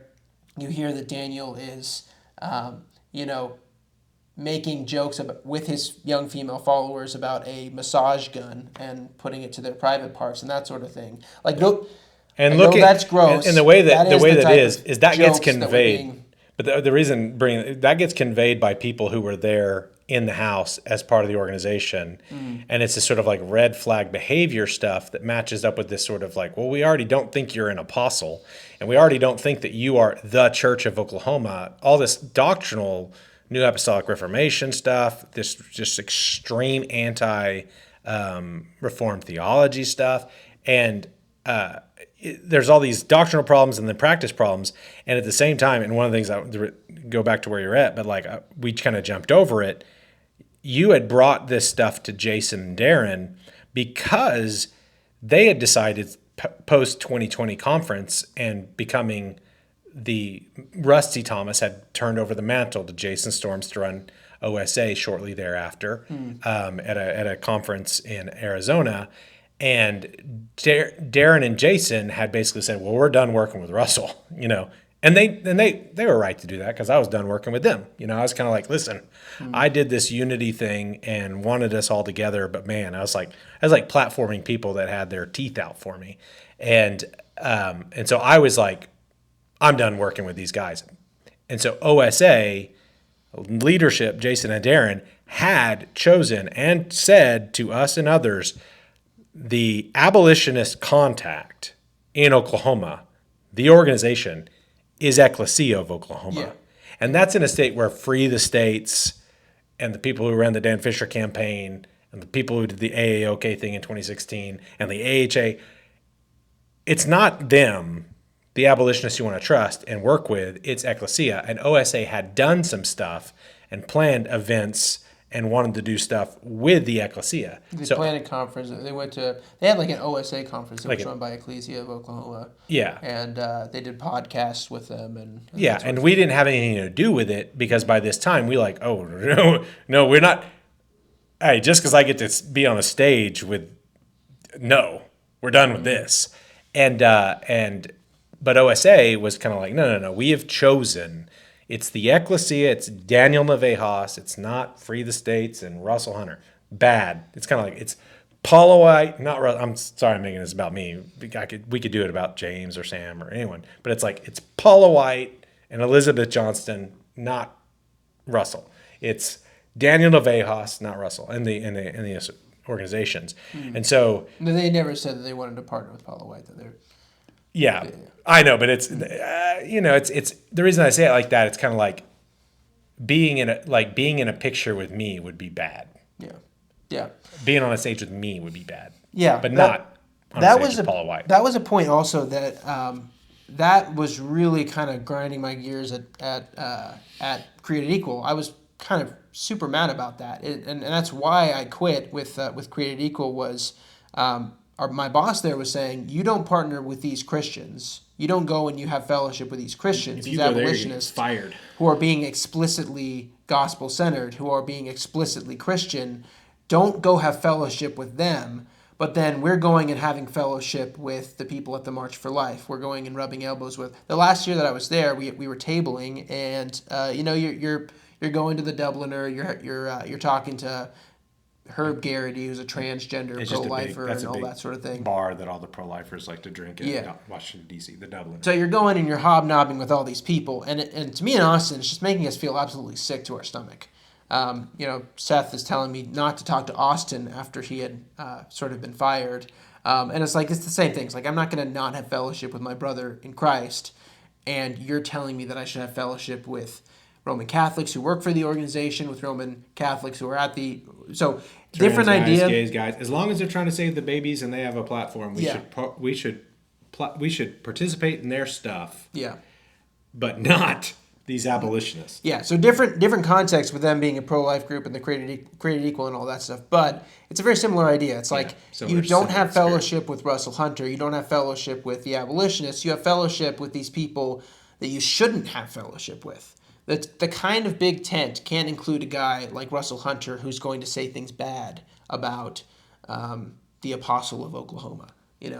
who's going to say things bad about, Elizabeth Johnston and her agreeing with the gospel message of Paula White. Live action supporting immunity for mothers. Right. Foisted on all 50 states. And so there is a little bit of there's kind of two different issues here. It's like there's both the lack of concern for doctrinal purity on the one hand, and just basic Christian orthodoxy stuff.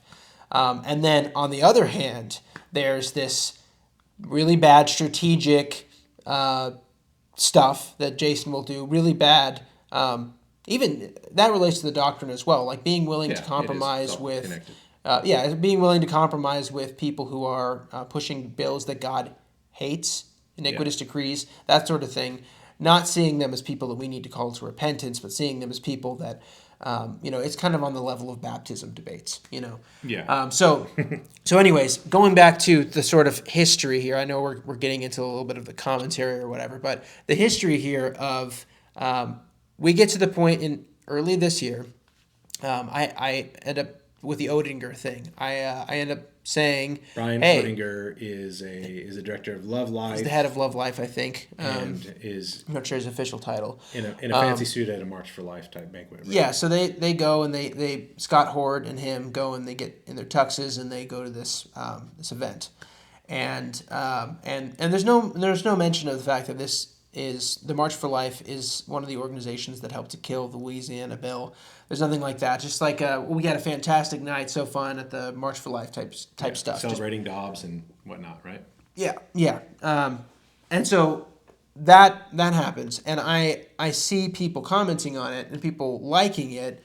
A lot of them, OSA leaders, saying things positive in those comments, and I'm just kind of sick to my stomach. I'm like, okay, we've got the organization that killed the abolition bill this year, and a bunch of people who were in Louisiana who saw the bill get killed, who are not saying anything about the fact that this fundraiser is being supported and publicized even. Yeah, the more money you give to National Right to Life at these banquets, the more money they have to do things like kill bills of abolition. Yeah. And you're like, why in the world would you get in a tux and go there? Yeah, unless you're gonna turn the tables over. Or something. Brian Scott did get free tickets to that, so I'm not saying anything about. Yeah, they didn't get money, but it's all publicity. It's all that sort of thing. Anyways. Yeah. And I have an issue with this. I comment on it. I do a public post on it. And I don't even know about it. Yeah, you don't even know about it. Because I'm checked out of this whole thing. I'm not being puppeted by Russell in case anyone just I've got to see this later on. There's nothing even close to that. Read it later. Jason jumps in the comments calling me a weasel, calling me all kinds of things. Very much an ad hominem, poison the well type thing. Like this is Sam's a bad guy type thing. Out of that, we end up getting a call with Matt Brock. Getting a call. So Nathan Weiser wanted to talk to Matt Brock because Matt Brock ended up blocking me. And Matt Brock's just like a good guy who goes to abortion mills a lot, and he's kind of friends with a bunch of the OSA people. He's not like on staff. No, he is. Oh, he's on staff. He's the vice president. That's not what they call it. He's the second in command at OSA right now. Oh, okay. Because Darren has had his health issues and all of that. And so, okay, but he's still willing to talk to you. Yeah, still willing to talk to me. So we get on a phone call with Matt Brock. Matt Brock had been on the previous Zoom meeting that we had, and in this meeting he's telling me that OSA is like officially not doing anything with the Ekklesia of Oklahoma. They've cut ties. They're not a part of it anymore. At the same time, which is something I bring up to Matt in the call, Jason is over on Daniel Navejas' page, agreeing with him about us having a Jezebel spirit and us being narcissists and Pharisees and all this stuff. And he's thinking of the Ottinger stuff, the stuff that I'm doing with the Ottinger stuff, and he's over there agreeing with Daniel. I think Daniel might have been posting for an entirely different reason. He was probably being criticized by abolitionist pastors here in Oklahoma online. Yeah. But for whatever reason, they're both kind of using the same playbook. Like they're both saying the same things about circle the wagons together to fight Sam and what Sam's saying about not just me, but like the abolitionist but like pastors, Dusty and Brett and those guys have been saying Kelly. Ekklesia is not good. Yeah. Yeah. And so he's over there agreeing that he's saying, "Hey, brother, like these types of people are all over the ministry. You're just going to run into it." And in his mind, he's thinking, me and Ottinger. But Matt Brock is on the phone telling you that they're no longer in They're fellowship. no longer associated. So I'm like, well, so how is Jason over there, being very friendly with Daniel, sort of agreeing with his assessment of mostly us, abolitionist pastors, that sort of thing. And I don't get a good explanation for that. It's like, oh, you can ask Jason about that. Jason can defend his own stuff. So it's like, okay, well, all that to say, it was basically a very grueling 3 years, 2.5 years, somewhere in there, of us trying to get them to understand that Ekklesia of Oklahoma is not a good organization, not a good group of people. And them constantly telling you and everyone else, that's the group that we'd work with. We wouldn't work with you, but we would work with them. Yes. And they're good, and your concerns about them, because I had decided at the end at that conference, I'm not going to have anything to do. Like, I'm just not working with them anymore. So but the attempts to sort of like help OSA, like I would hear about them. You'd be like, well, we have this phone call. I'm like, well, good luck. Those people hate me. I don't think they're going to like you any better. But you'd be like, you're on a phone call talking to some OSA people to tell them about how dangerous Ekklesia is. And the phone calls of the threads, it was always like, no, Ekklesia is good and they're okay. And your concerns about them are invalid and wrong. And then all of a sudden it was like, no, we broke with them too. Yeah. And I started seeing that. Like, oh, don't even bring up Ekklesia. We agree with you. And it's like, wait a second. Is this like one of those things like we're wrong to like say Elizabeth Johnston's bad until we all agree she is? Yeah. and I've seen Darren say some stuff about Ekklesia of Oklahoma. I have not seen Jason say anything negative about them to this day. Yeah. So, and I've seen him only comment positive things on Daniel Navejas' post. So, all that to say, there's a lot of background of us coming to them, yes, being critical, criticizing them. And I think that the next thing that I kind of want to do with this video, and this is going to be a much shorter portion of this, but there's some popular narratives out there that get pushed every single time something happens. In order to keep people from looking into the actual debate. Yeah, that are just false, and they know they're false, they know that they're lies, and they keep pushing them every single time. And so, sadly, they work. Yeah. One of them is that we're just attention seekers. That's all we're really trying to do with what we're doing here. Given all the context that I've said so far, nothing is about attention seeking with any of this. It's real concerns that you paint that way in order to feel, or in order to minimize the blunt of the criticisms, and you say that it's attention seeking. We do not need the attention of OSA. We really don't. No. We're happy. Believe me, I have much more peace of mind in a lot of ways. It's kind of a very hard thing to do, criticizing these organizations that do this, OSA.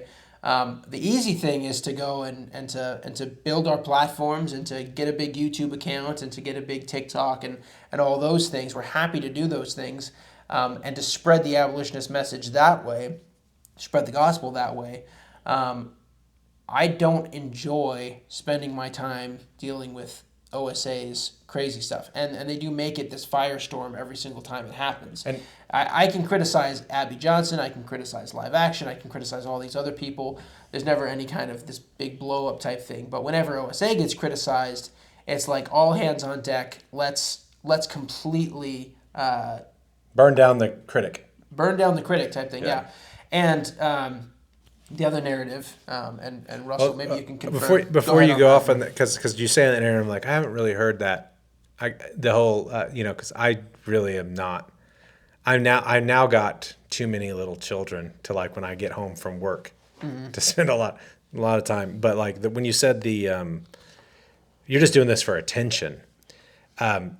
That's like, I've seen that one before, but that one's like a relatively less popular and less used one. I think it's kind of being used now because all of this is kind of projection. They see that we get lots of attention. And they probably know that the people they're appealing to see that we get lots of attention. And then like, you've brought this kind of criticism about like who they're unifying with and who they're overlooking and how they're not listening. And then all of a sudden they do agree, but they didn't say, oh, I was wrong. You're bringing this stuff up. The problems of certain bad unity, and oh, you're just trying to get attention. That's a way, just for people to understand, that's a way for people to say, oh, well, I'm not going to listen to his concern because he's just trying to get attention. But that's a newer one. I think the other ones that you're going to say are going to be different. They're going to be the classic ones that we're used to. But I understand why that one would be a thing now. I said this in a comment, so I don't mind saying it in this video, but I said that it seemed that Darren's entire post was entirely projection. It seemed like every criticism, every point that he made was them projecting what they've done onto us. So the next one, and this one I just thought was so crazy that anyone would put this in a post about this. Anyone who's in the know, was that we have a whisper campaign to destroy OSA. And there's some historical points that we didn't get to that are very relevant with this, but that is wildly far from the truth. The crazy thing is the accusation of narcissism, which I don't know if you're going to bring up, but the idea that we're it's crazy. Abolitionists are criticized for shouting most of the time. It's like not for whispering. It's like I don't know about this until you say, "Hey, I'm in this public conversation about blah blah blah blah," and it's all here, and you can go read it. And I'm like reading all this thing, and I'm like, "Oh man." I'm finding out about it by reading a public thread of somebody that I've just spent 8 hours with working on some videos or something. It's like the whispering thing. It's like, what in the world? And again, I hate to take your thunder if they were saying, they think we're doing that because they literally are doing that.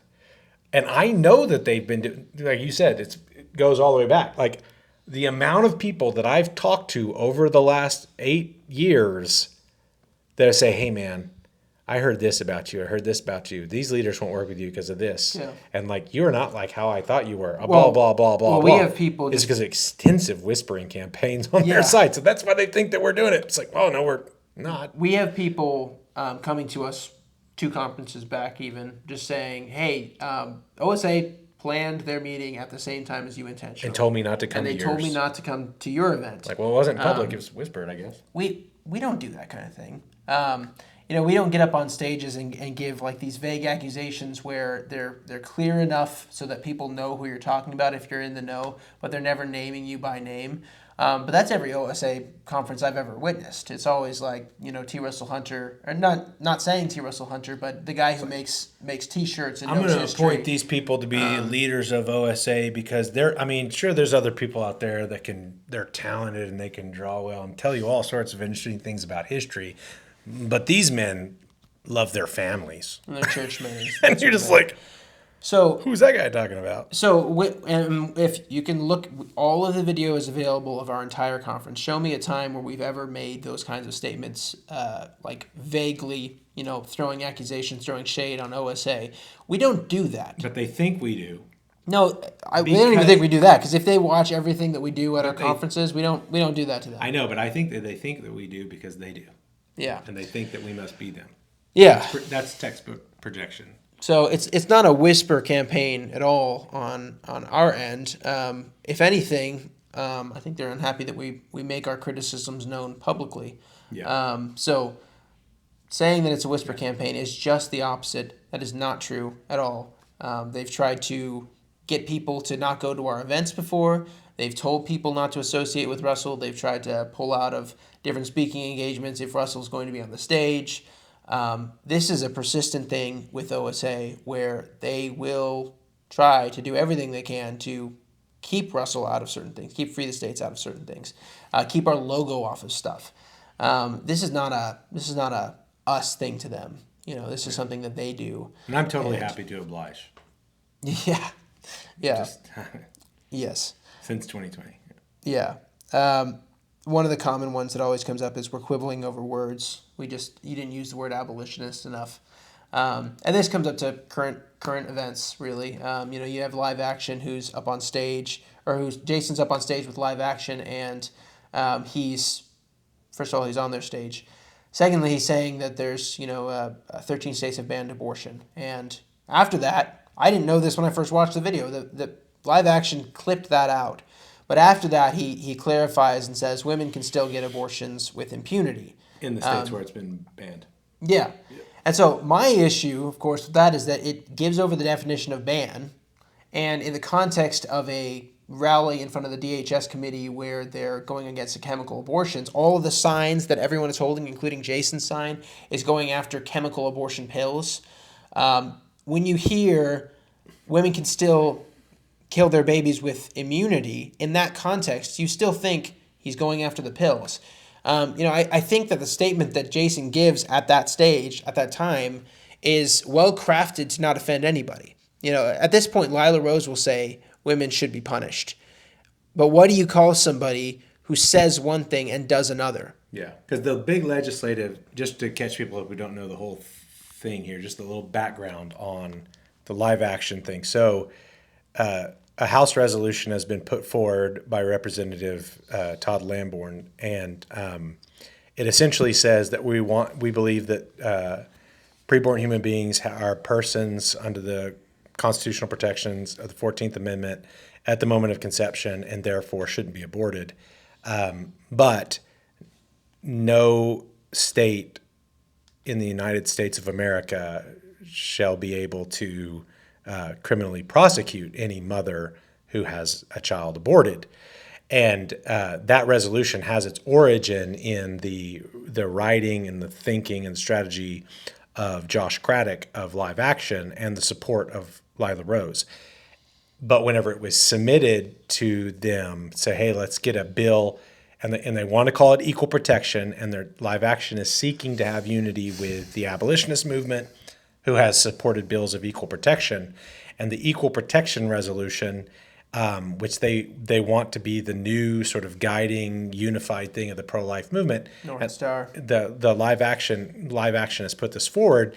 By the time they get it to their congressional representative, he's also showed it to the Susan B. Anthony list and some other organizations, pro-life organizations, that have traditionally opposed abolition bills, equal protection bills, because they're not just equal protection bills, but they are actual equal justice bills. They're established justice for the fatherless bills and would have criminal prosecutions of anyone who murders a child. Those organizations have him put into that document immunity for mothers, like no state shall be able to prosecute aborting mothers. Well, in the 13 states where abortion's been banned, mothers can order pills and nobody can know about it. They can take them and the baby's murdered by abortion and they are not subject to criminal prosecution under this resolution, if this resolution were ever to become law. Now, Live Action didn't have that in there. They just made it about the personhood equal protection stuff.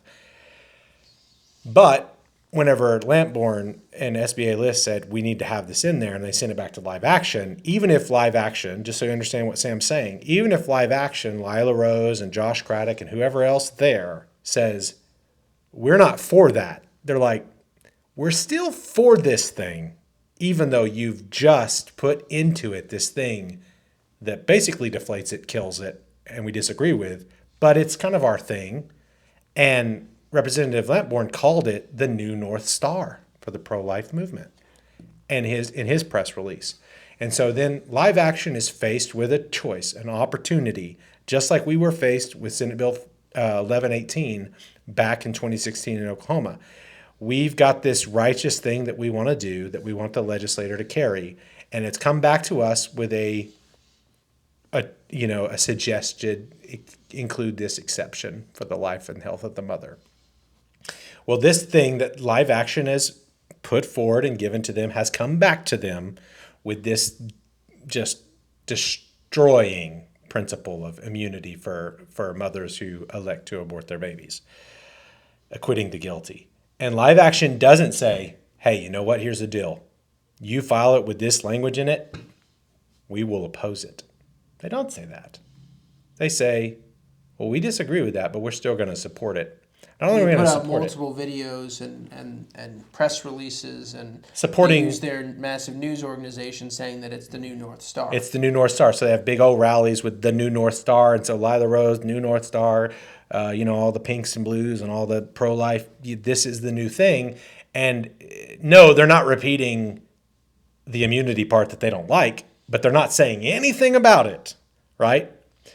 Well, so they have a rally to fight chemical abortion, and the organization that is calling this thing the New North Star has gathered up people to come speak at the rally.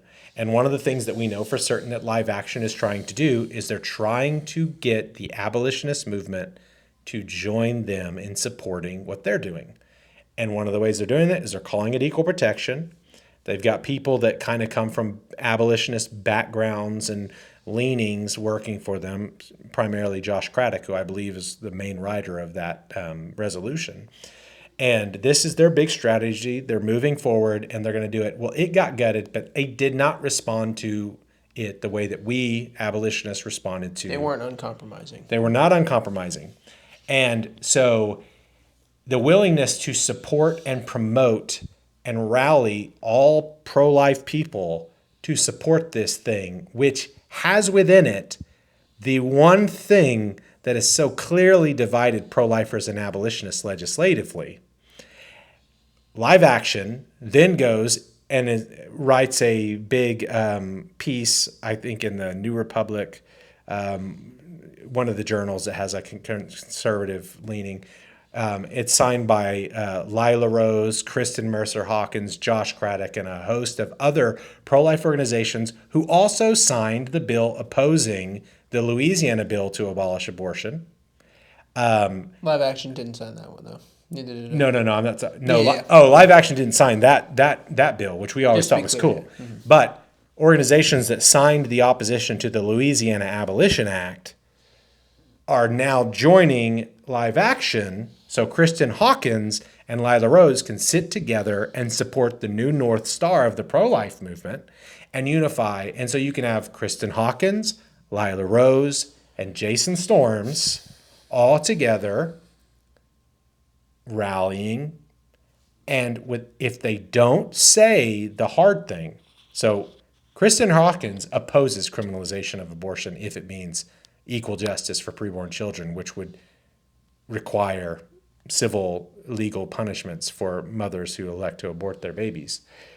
Kristen Hawkins opposes that. Lila Rose says that she doesn't, that she thinks there should be punishment. I don't know if she believes it should be totally equal, but Josh Craddock may.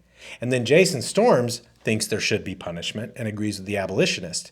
But you can have Jason Storms, Lila Rose, Kristen Mercer Hawkins, SBA list, OSA, all together on something else, like the rally against chemical abortion, if they don't decry that. Mm-hmm. Like if Jason keeps his mouth shut and doesn't, when he's given the opportunity, stand on that stage and say, you know what? And that is why I do not support the new North Star, and just blast it, which is kind of what I would do if I was on that stage. That would destroy the unity that we've been talking about for this entire long video. Like the stage is like you're not getting the invitation back. So it's a point wherein unity for the size of your audience is what you're going to unify around, not the truth, not the justice, not what ought to be done. And it's even when you're not unified, you're not even saying the thing that you believe. You're saying the thing you believe in such a way that you know is not going to offend the people that you're unifying with. And then other people are letting you say it to the degree that you're saying it, but then even then still editing it. Yeah. If what you're saying is taking the bit from the OSA leader that you want in your video so that you can have this unified front. And this is the sort of thing that abolitionists are so wary of and why there's always the constant controversy. One of the things all you abolitionists are just I've never seen a group that is so constantly in conflict and controversy with other organizations. It's because all other organizations do things like what I'm talking about. And we see it and we go, And that's how you kill a thing. That's how you kill a bill if you compromise. That's how you kill a resolution if you compromise. That's how you kill a project. That's how you keep our culture in a state of non-repentance over the mass murdering, child sacrifice ways that we do.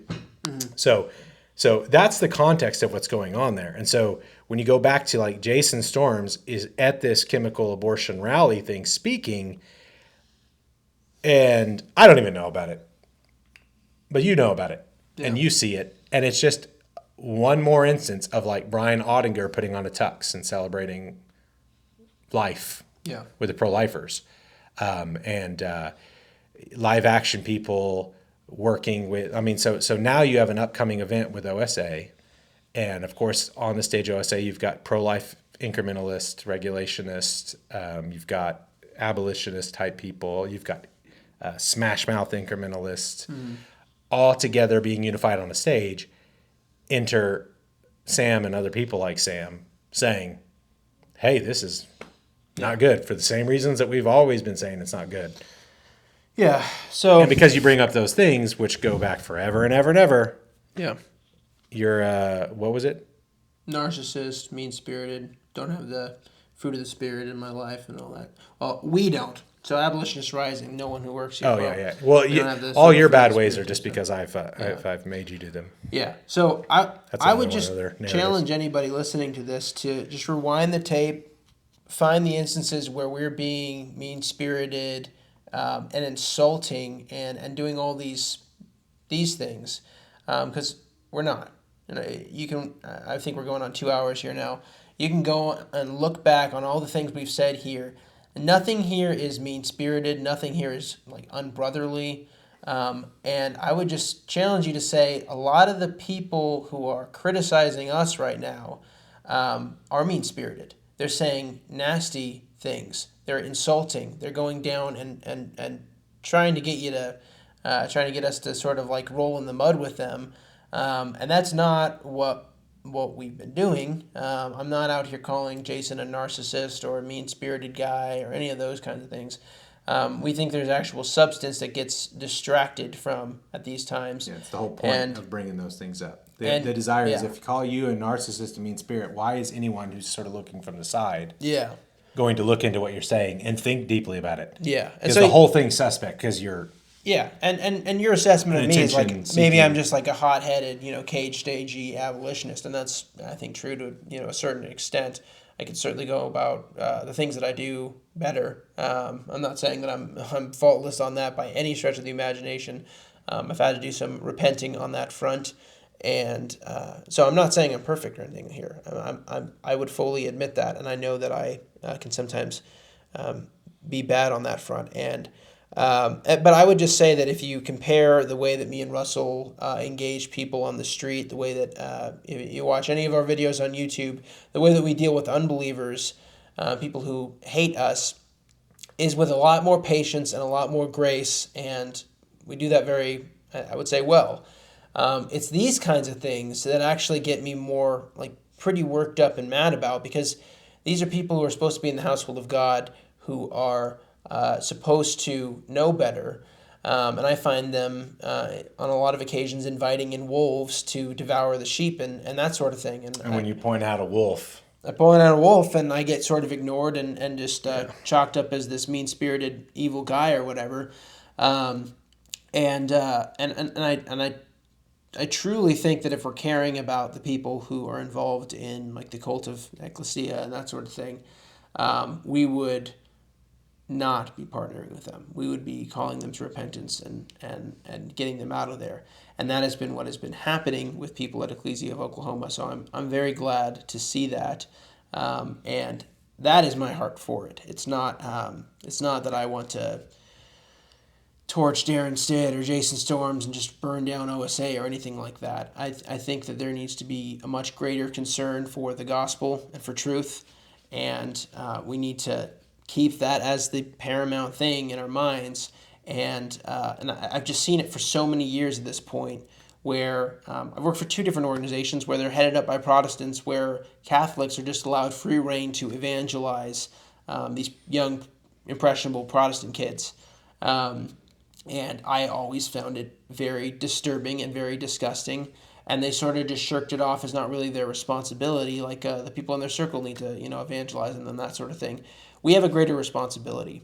And allowing in these organizations, Ekklesia of Oklahoma, or whether it be, working with Catholics, whatever it may be, that is not something that, as a Christian, you should tolerate. And you shouldn't give in to any kind of vilifying and ad hominem type tactics to silence you on that front.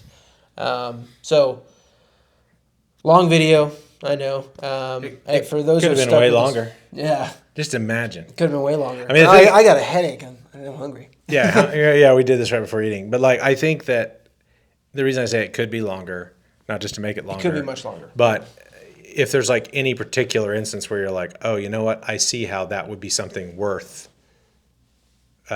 bringing a critical examination to. Multiply that. Just multiply it. My history, particularly with OSA, even though there have been, as Sam started out, there's been good times, bad times. I believe that Rusty really did want to bring abolitionism in. I really do see, and it's kind of hard to say because I'm not trying to be mean, and I don't think you like hearing it, but like some of the good that Rusty wanted to do, some of that purifying, like if you look at what Rusty said about how abolitionists were bringing clarity and purity and true biblical principles to bear in the battle against abortion, I think he really did want to do that. But I think he was under an immense amount of pressure and pushback.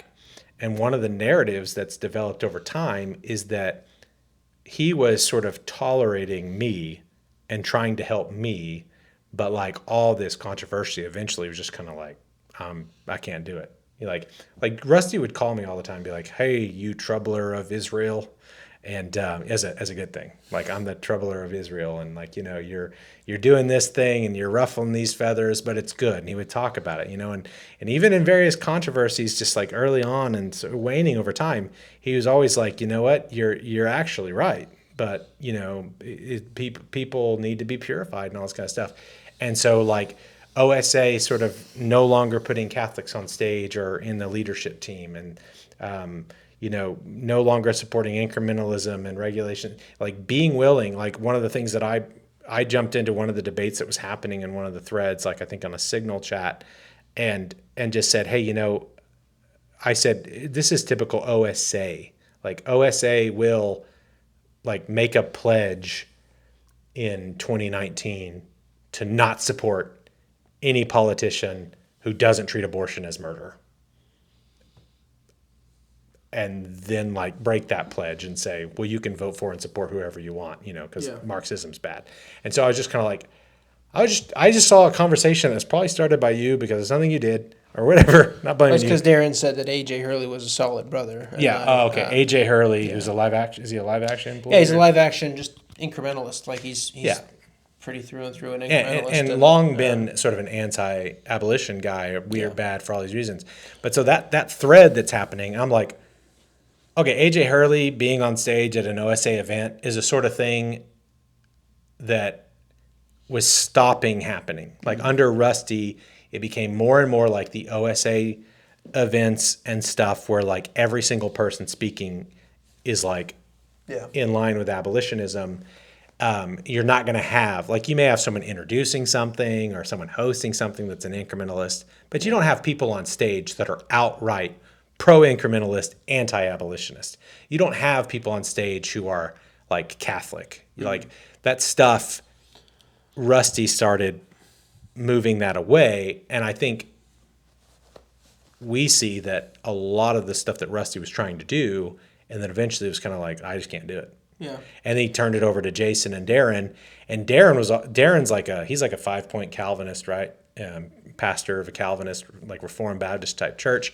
And, but he's got the position there, or had the position there, and was willing to like, so you always have these like weird unifying statements. I'd rather work with these Arminians than these mean Calvinists. that sort of thing. And for us, it's like it's not even an Arminian Calvinist divide at all. Like all the pastors, for instance, that were going after the Ekklesia of Oklahoma, it was like a bunch of free will guys and a free will Baptist guys and a bunch of Calvinist pastors, Southern Baptist pastors. Yeah. So it's like that is like a straw man, nothing to do with what we're saying. Yeah, it's another one of the saying things. That we're uppity Calvinist type stuff. Yeah. So yeah, That's just one of a million things. Like, Yeah. we're bringing this concern about this thing, and then you're going to turn around and make it just a Calvinism thing. Yeah. Or we're bringing this concern about, like, so you look at like an OSA conference now and who's speaking there, and what's the like, you know, you look at it and you're like, what's the conference theme? Oh, it's unity. Mm-hmm. Okay, so it's unity. Jason Storms is like being unified with these pro-lifers who are unified with pro-lifers who oppose criminalizing abortion, and he's saying things, but he's not saying them, and it's unity. It's unity with all these people. And then you look at it and you're like, okay, this is not the lineup that I think Rusty, which where we started on, was trying to build with the future of OSA. But he turned it over to Jason, who, if you remember all the way back, and this is a long video, but there's a lot here. This is better than some of the movies that you're going to watch. Not as exciting, but, you know, like Jason was the guy telling me in 2016, get a hold of your people because you're going to ruin this great and glorious thing over a life of the mother exception. Well, Jason is the guy that Rusty turned the reins over to. Jason, Darren, and Lucas, which I have nothing to say about Lucas, but I don't know. But what we're seeing is kind of like, okay, this is what we were concerned with. And we have tried to raise the alarm or point things out. And we can conclude somewhere around here, but I do want to make sure that we say this, is like, I have no ability to positively influence OSA at this point. Like, they're not asking me to speak. They're not asking me. They're actually poisoning the well with anyone they can. And that's through a whisper campaign or a public campaign. They're poisoning that well.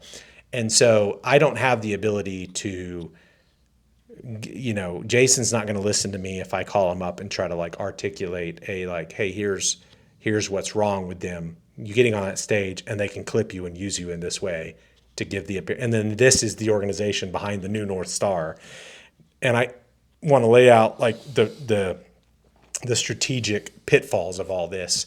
I don't have that ability, but we do have the ability to do things like this, to criticize ideas and strategies and put forward alternative things that should be done. And in the event that we do this, it can bear the fruit, and that it is going to make them, whether because of pride or education or whatever, go, you know what? Those guys are saying that we're compromising in these ways. We better not let them be true. And so we can expect that this will help, even though we're not a part of OSA. Yeah. This can still help OSA people and leadership, because maybe next time Jason is invited to be on a stage, he will Paul Washer them. Like, he will stand up and say the hard thing where the battle is raging most. He'll stand up there and decry the House resolution that Lila Rose and Josh Craddock are willing to look the other way on. Yeah. You know? So just kind of giving a purpose to this video and closing it out, because I think we need to do that. We want this to be I want this to be sort of a reference for people who hear things about Russell, things about me, things about Abolitionist Rising, for them to be able to reference that for a history, because I think that that's important. We've not laid this out before. A lot of people have wanted greater transparency, and truly that has been my desire for a long time. For various reasons I didn't. People advised against it, kind of throwing wood on the fire type thing, and I don't want that to be what this is. I'm not trying to throw any wood on the fire right now. I'm just trying to provide a greater context for the people who don't understand, and who don't get why I would do the things that I'm doing, or why Russell would do the things that he's doing. And I think that the people who want to hear are going to hear, and the people who don't want to hear are not going to hear, and I can't really do anything about that.